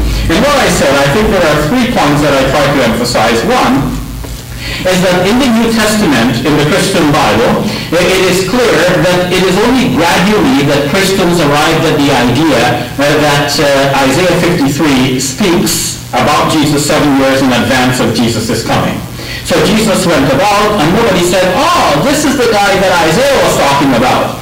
Jesus goes through the suffering according to the Gospels. Luke is right. Like in all of the 4 Gospels, Jesus is said to be crucified. He's suffering. But nobody says, oh, you know why he's suffering is because of Isaiah said it 700 years before this. They don't arrive at that conclusion at the time. That conclusion is arrived at years after Jesus has left the scene, and then eventually somebody in Acts of the Apostles in chapter 8, as Luke himself cited, somebody now says, oh, this passage is either referring to the one who wrote it, the prophet himself, or is referring to somebody else. So that means that even at that time, some people are still thinking that the reference would be to someone other than Jesus, namely to the one who actually wrote these passages, and some scholars would say that is 2nd Isaiah as one of the proposals. So it was only gradual, and that means definitely that Isaiah 53 does not in an obvious way speak of Jesus. So I think in that sense, Luke's conclusion that this definitely speaks of Jesus is an overstatement, even if he had good points to support that. But we'll come to that. Secondly, my point was that Christians came to see Jesus as the referent from Isaiah 53 because of their own developments. First, the developments of the writing. First, there is the stage of blow-by-blow things happening in the life of Jesus. Second, there is the writing of what went on. And that writing came decades later. And then after the decades later, when Christians have already formulated now the idea that Jesus is the suffering servant of Isaiah, and what do? They write the accounts of him as though he suffered precisely as mentioned in Isaiah already. So that, for example, whereas Isaiah 53 indicates something about this suffering servant having a tomb with the rich, Matthew, now, the only gospel of the four, tells us that Joseph of Arimathea, in whose tomb Jesus was laid to rest, was a rich man. Why is he saying rich man here? Scholars believe because he's trying to make the narrative match, not the blow by blow as it actually happened in fact, but to match the prophecy that was written before. So now, it's circular for Christians to come and say, oh, this matches that, because, yeah, of course it matches, because it was deliberately contrived to match. The second thing is that Christians developed was the doctrine that Jesus died for the sins of the world. And once they develop that doctrine in consonance with Isaiah 53, they can say now that there is a match. Not because Isaiah was speaking about somebody dying for the sins of the world, but because Christians developed a doctrine in consonance with that. Now Christians have forged a match. It is not a match in the mind of the writer who initially wrote this. So when we interpret the original writings, we have to ask what the original writer may have intended about this. And now the third point was that Christian scholars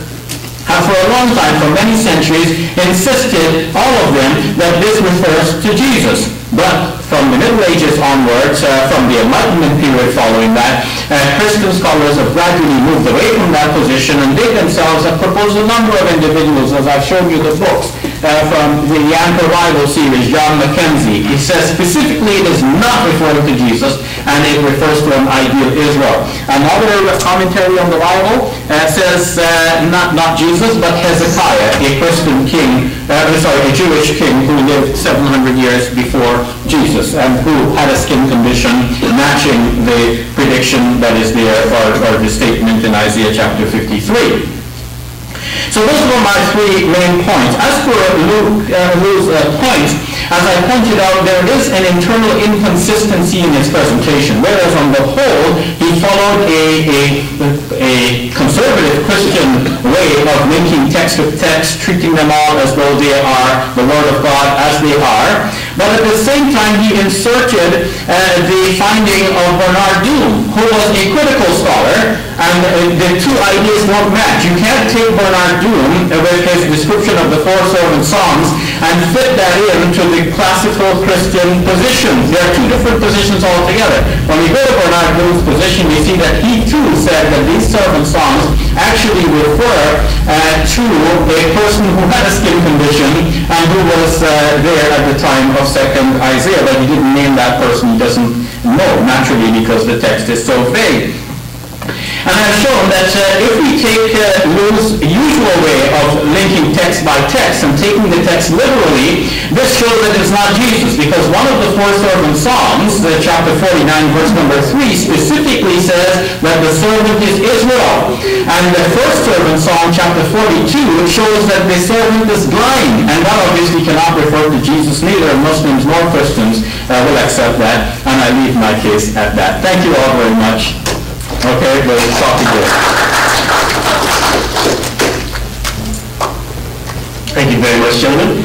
And that will bring us to our question and answer portion for this evening. And I thank everybody for holding in their questions and remarks to this portion. It is greatly appreciated by both speakers, myself, so I'm sure everyone viewing online and fellow guests here today as well. So the way it's going to play out is that we have Brother Jabbar in the back. Brother Jabbar with Brother Jabbar.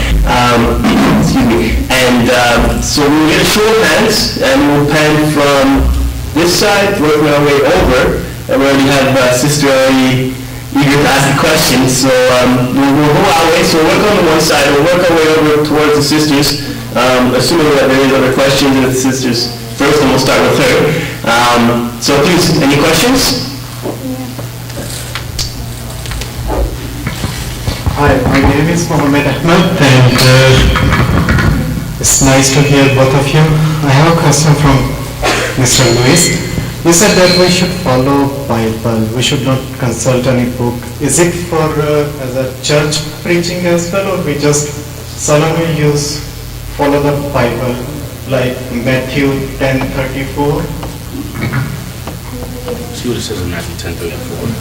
I don't know. I hope I understand your question. You're asking me about following the Bible? Yeah, you just says that we should prefer to see the Bible, to consult the Bible instead of getting references from books, these kind of books. Well, absolutely. I mean, Shabir had mentioned that somebody was talking about... So in this context, I have a question that we should consult the Bible, like Matthew 10:34 as well.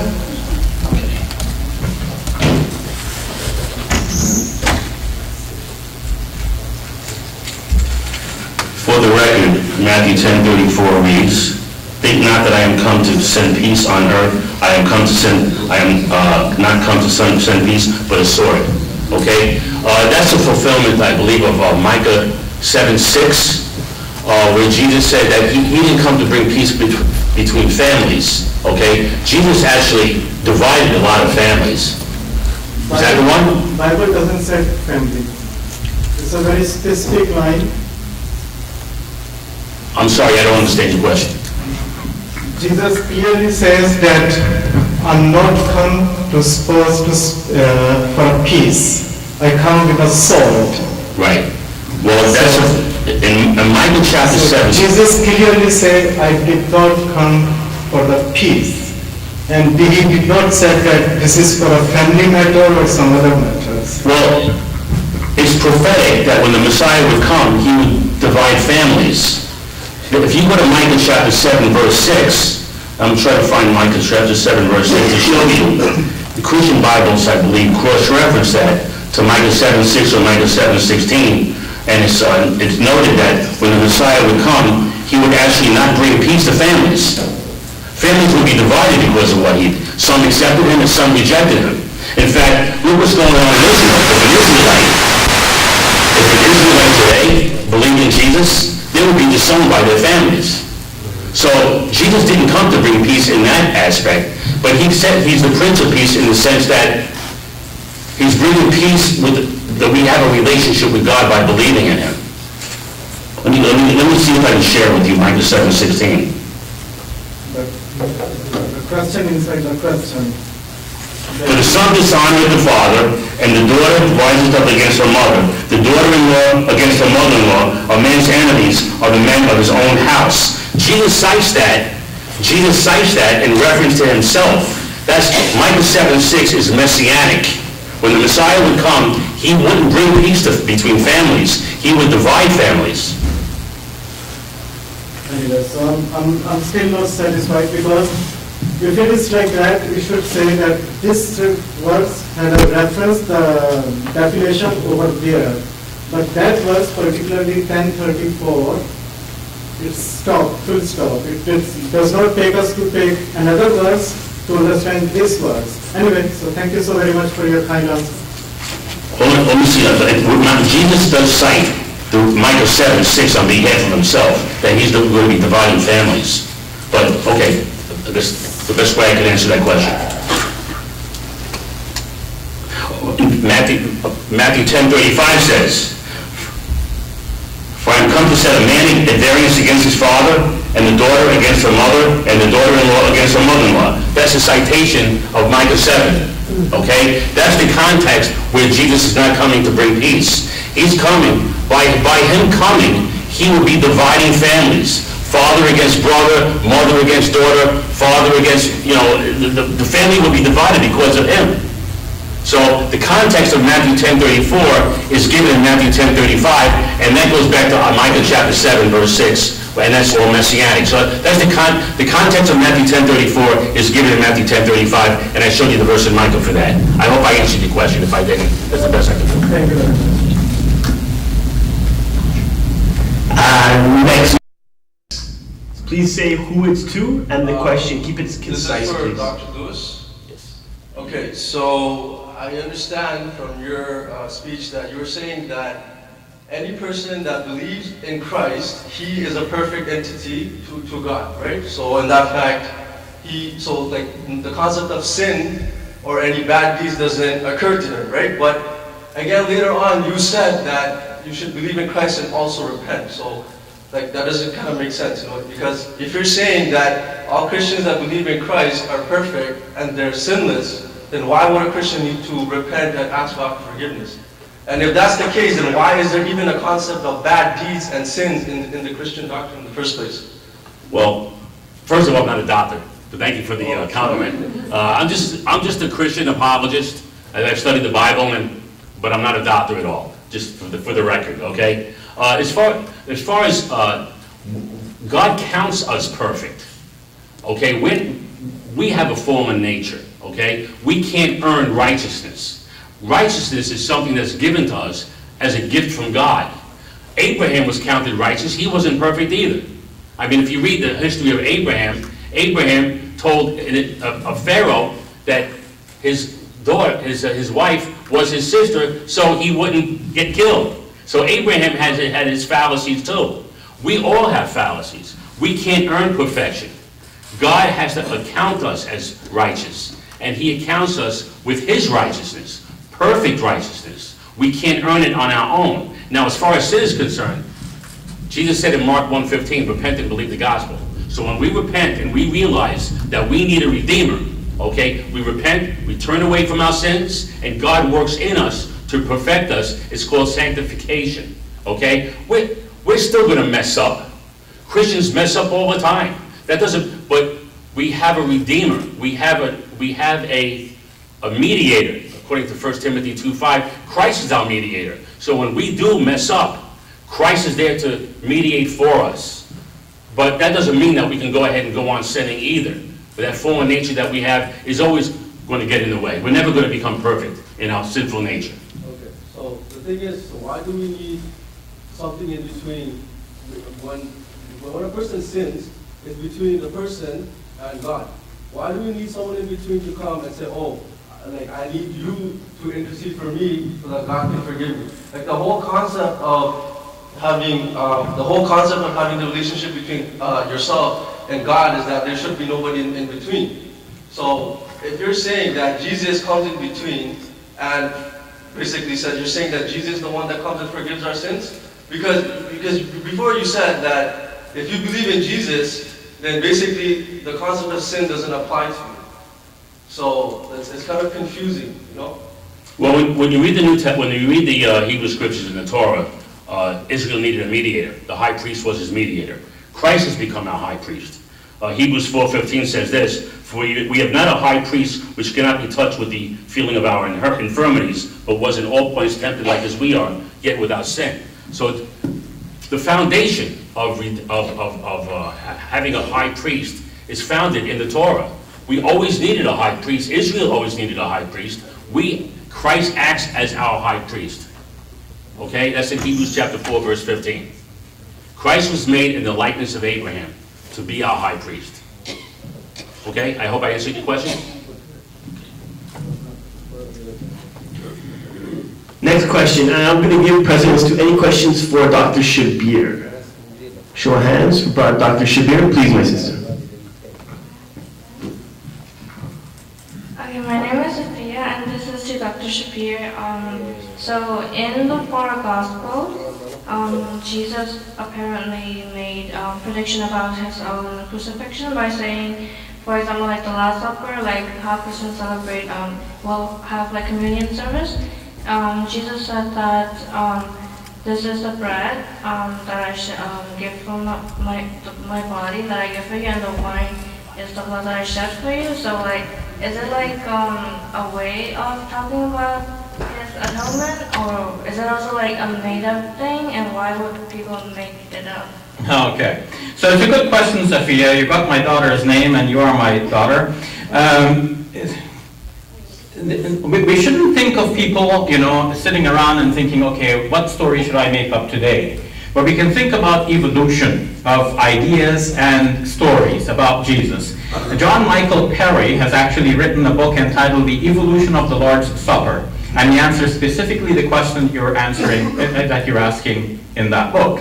So he says that Jews, when they normally got together for a supper, they would do something like this. The rabbi would pass around, or if the father in a household, for example, would pass around the bread and pass around the wine. So Jesus must have done something like this when he dined with his disciples. And it is even possible when he traces the records back, like oldest, what is later, and he sees how things develop over time, John Michael Perry has the idea that Jesus might have even felt that, okay, the next thing that's going to happen to me is that they're going to take me and put me on a cross, because that's what the Romans did to those that they considered to be insurrectionists, those who were a challenge to the Roman authority.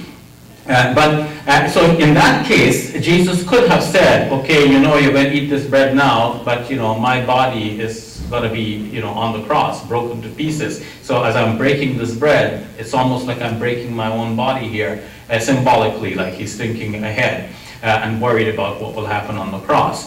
But for him to have put it in such a way that it would mean that his bread is, or his body is given for the sins of the many, and his blood is being poured out for the sins of the many. This is a later Christian idea, which according to John Michael Perry in that book, is an evolution. It is not the original story. So you start out with an original core story, and as the stories are told from one person to another, this is how the story changes. If we do an experiment here, I write something on a paper, give it to you, Sophia, and then I say, okay, just whisper what is in this paper to your friend next to you, but don't show them the paper. And let that friend whisper it to somebody else, and whisper it to somebody else. By the time it comes to the front of the room, it'll be an entirely different story, because it changes as it goes from one person to another. Something like this happened in the earlier Christian retelling about the stories of Jesus before they came to be written down in the Gospels decades later. Thank you very much, Dr. Shabir. Any other questions? Brother Tonic was first. Oh, thanks. This question is for Lou. Lou, excuse me, I'm going to ask a question out of the Bible. As an agnostic person, the only explanation for me from any religious book is, it comes from my point of view, subjective opinion, or point of view, if you want to say, is psychologically. Like, for example, for me, the only meaning for a religious scripture or books, it comes from the meaning or the added value.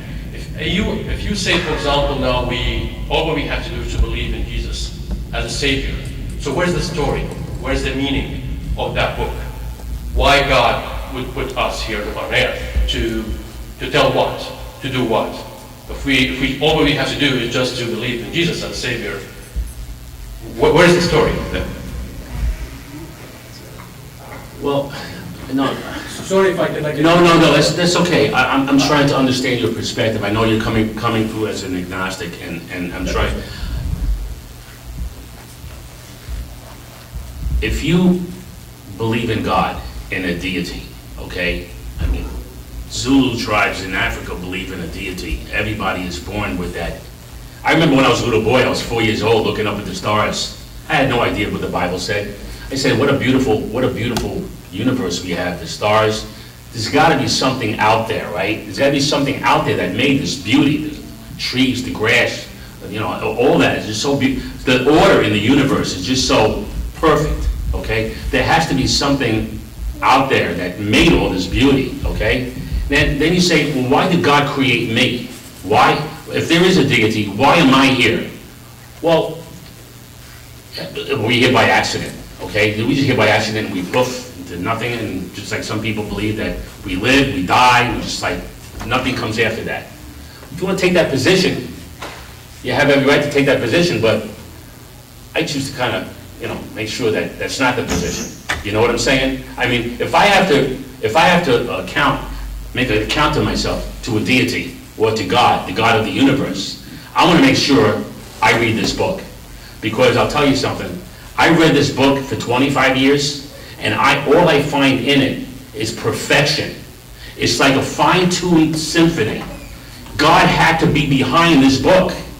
I mean, Shabir, with respect to Shabir, okay, he makes the point that, people kind of embellish Jesus' history, and they kind of want to get Jesus to fit in there, and Joseph Arimathea made a rich man so he could fit Isaiah 53.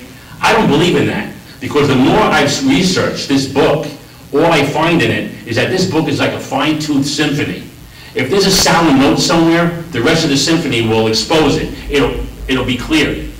every time I look for inconsistencies, I find that other points in the Bible explain those inconsistencies. That's why when I was discussing with Shabir Isaiah 53, I went all over the scriptures, because scripture interprets scripture. Search the scriptures, okay? That's what Jesus said to do, search. Things aren't going to just come out and jump out in front of you. You need to search. The more you search, the more you find out we need a redeemer. I mean, I've messed up in my life. I'm sure you probably have too. If I got an answer to him someday, this book tells me I need a redeemer, okay? I'm not taking any chances. I need a redeemer. This book is perfect, and Christ is my redeemer. That's why God sent himself to do it. Okay, so that's the best way I can answer your question. I don't know if Shabir wants to respond to the same question. Okay, sure. Let me say something. Not to be contentious, but only to add an angle which I feel that I heard in the question, but I didn't hear in the answer. The angle is that if Jesus came to die for the sins of the world, and as Lou put it in his presentation, if Jesus did not die for the sins of the world, then like the whole thing is meaningless. Jesus means nothing if he didn't die for the sins of the world. So let's take that idea on the one side. Now on the other side, let's read the Gospels and see that Jesus went about, he's preaching. He read from Isaiah chapter 61 when he went into the synagogue, and he's reading about freeing the captives and so on, healing people. So the question now is, why this whole life of Jesus, his life of teaching, of preaching, of healing, if his whole point is to come and die for the sins of the world? So Christian scholars are now addressing this. There's a new wave of scholarship among Christians that are addressing this question. And the scholar who stands out in my mind is Stephen Patterson, and the book in which he deals with this most pointedly is entitled Beyond the Passion, Rethinking the Death and Life of Jesus. Patterson and others think that it could not be said that Jesus' purpose is to come and die on the cross, because that would make his whole life meaningless. So you have to repackage the same thing. Now, I read this book a long time ago, and the way in which I've just said, summarized this book may not be accurate, I have to say that, but at least I should add here that what is accurate is that this book, along with others, represents a wave of scholarship that are addressing specifically this question, and they're saying that we must pay attention to the life of Jesus, and if you emphasize the crucifixion as the real purpose, then it seems that the life of Jesus becomes meaningless. Thank you very much.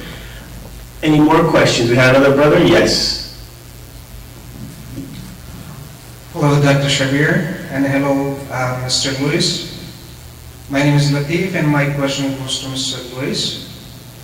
It's regarding in the Gospel of Matthew, chapter 12, verse 38, in which says that some people came to Jesus and asked him, Jesus, O Lord, give us some signs and miracles and prove your authority. And he said that a wicked and adulterous generation asks for signs, but none will be given it except the signs of the prophet Jonah. As Jonah was 3 days and 3 nights in the belly of the huge fish, so the Son of Man will be there 3 days and 3 nights in the heart of the earth. As Jonah was alive after the fish, after the fish omitted him, after 3 days and nights.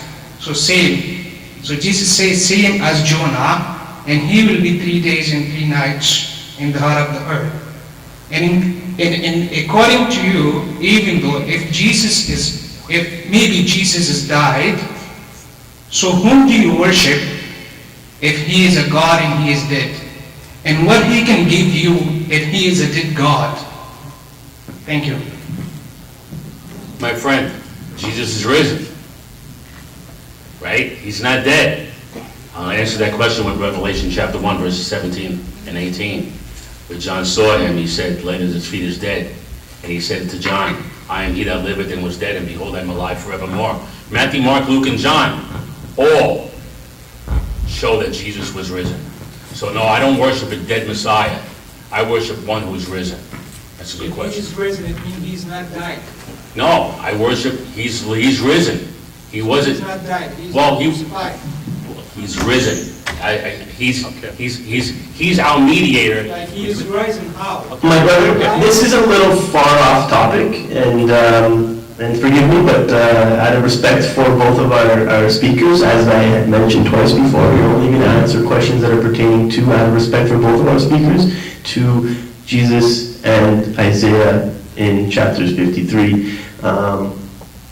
Now, with that being said, we have a few more minutes left. Is there any more questions that are related to the topic?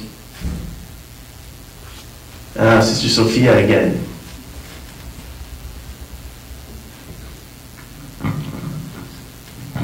This is to Speaker Lou.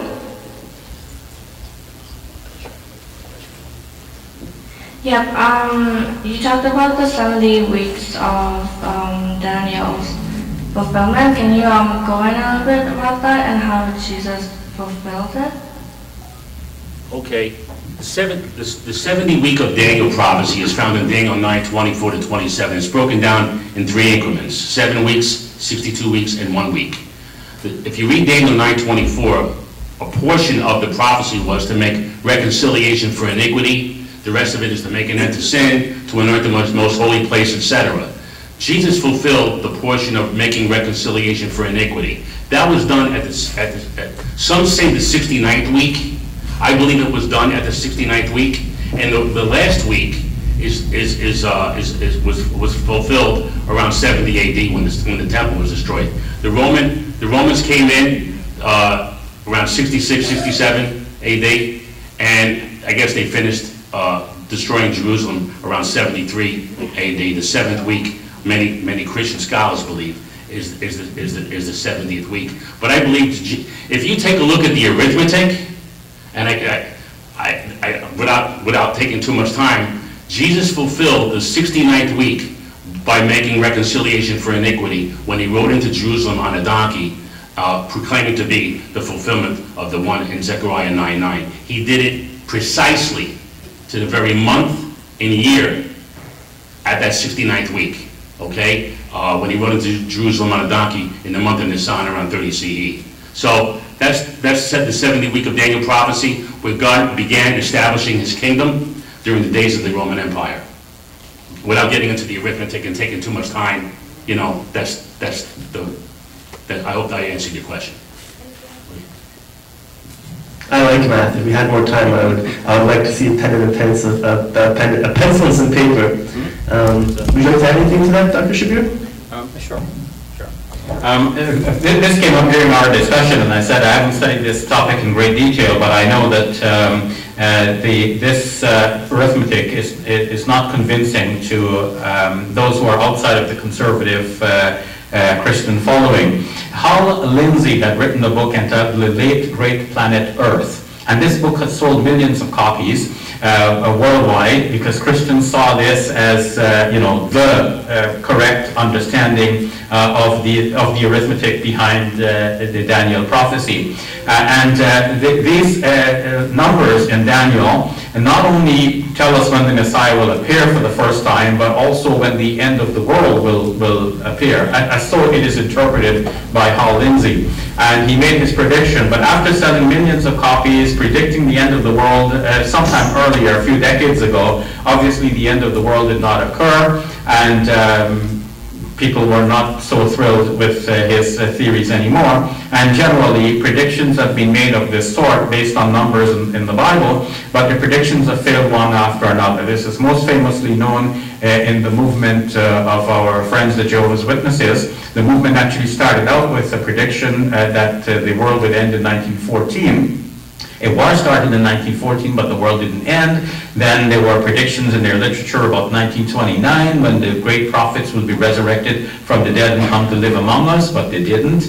Then there was a prophecy in 1975. They used to even sing, stay alive till 75, because they expected it's going to happen, and then it didn't happen. Then some people were thinking 1984, and that didn't happen either. And somebody's written a book about this entitled 1984, The Orwellian World of Jehovah's Witnesses. That's the title of the book, by Gary and Heather Botting. And another book is entitled Apocalypse Delayed, by another author, Penton, I believe is the last name. This book was published by the University of Toronto Press. So these books show the history of this kind of prediction based on the numbers which are mentioned in the Bible. If you follow the numbers and you interpret them in a certain way, you arrive at dates which all have been turning out to be false one after another, but God help us. But as I said, I haven't studied this issue in great detail enough to debate it here today.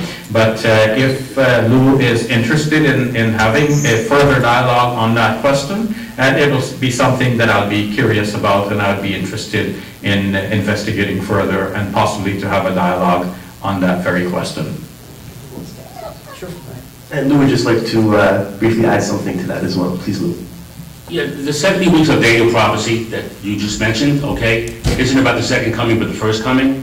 And if you would like, maybe down the road, if everybody would be okay with it, perhaps maybe in the future, in the not too distant future, you and I could have another engagement and discuss the 70 week of Daniel prophecy. It's prophesying the first coming, not the second coming. So Hal Lindsey, I don't know how I think I know how, but maybe if it's okay with everybody and they want to talk to you about this later on, perhaps down the road we could have a discussion on the 70 week of Daniel prophecy. But I think you'll find the arithmetic and all that, all of you would find it quite interesting.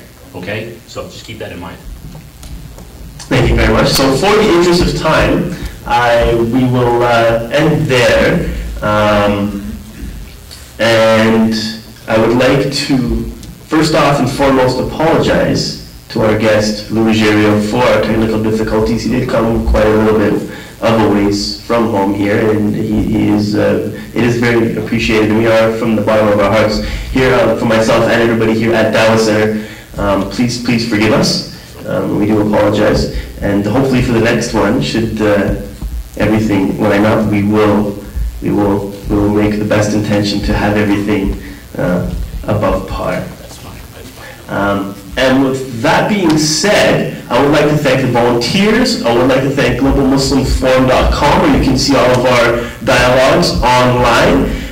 .ca. Sorry, that is globalmuslimforums.ca, where you can see everything online. You can also visit our Facebook page, which is Dallas Center in Islamic Information and Dallas Center International at facebook.com. And I would like to thank the volunteers, everyone who was here early setting up the stage. I would like to thank our timekeeper. I would like to thank Brother Jabbar. I would like to thank Paul for all his hard work. And I would like to thank all the viewers online as well for tuning in. And thank you very much. At this point, I would like to invite everybody downstairs for all those questions that we may have had. We'll have the opportunity to meet and greet the speakers personally downstairs over some refreshments. So at this point, we will have this door open over here to my left for the sisters, and for everyone else, we have the stairs where we just came in. Oh, we'll invite everybody the same way. Why not? Let's do that. Yes, we are having some upgrades done to Dallas Center. So we will invite everybody to go through the front door, which is the back of the hall where it's set up right now. Thank you very much for coming out, and stay tuned on our Facebook page as well as our posters for next month's event. Thank you very much, guys. Have a good afternoon. You are wonderful. Thank you. Very good. Thank you. You were the same. It was good. I enjoyed it. I really did. And maybe down the road, you know, yeah, we'll do another one. Sure. Sure. 70 weeks of dance, so we might be Okay, we'll see. Because we'll see. When we get into the detailed, studies of the Bible, most Muslims are not at that level.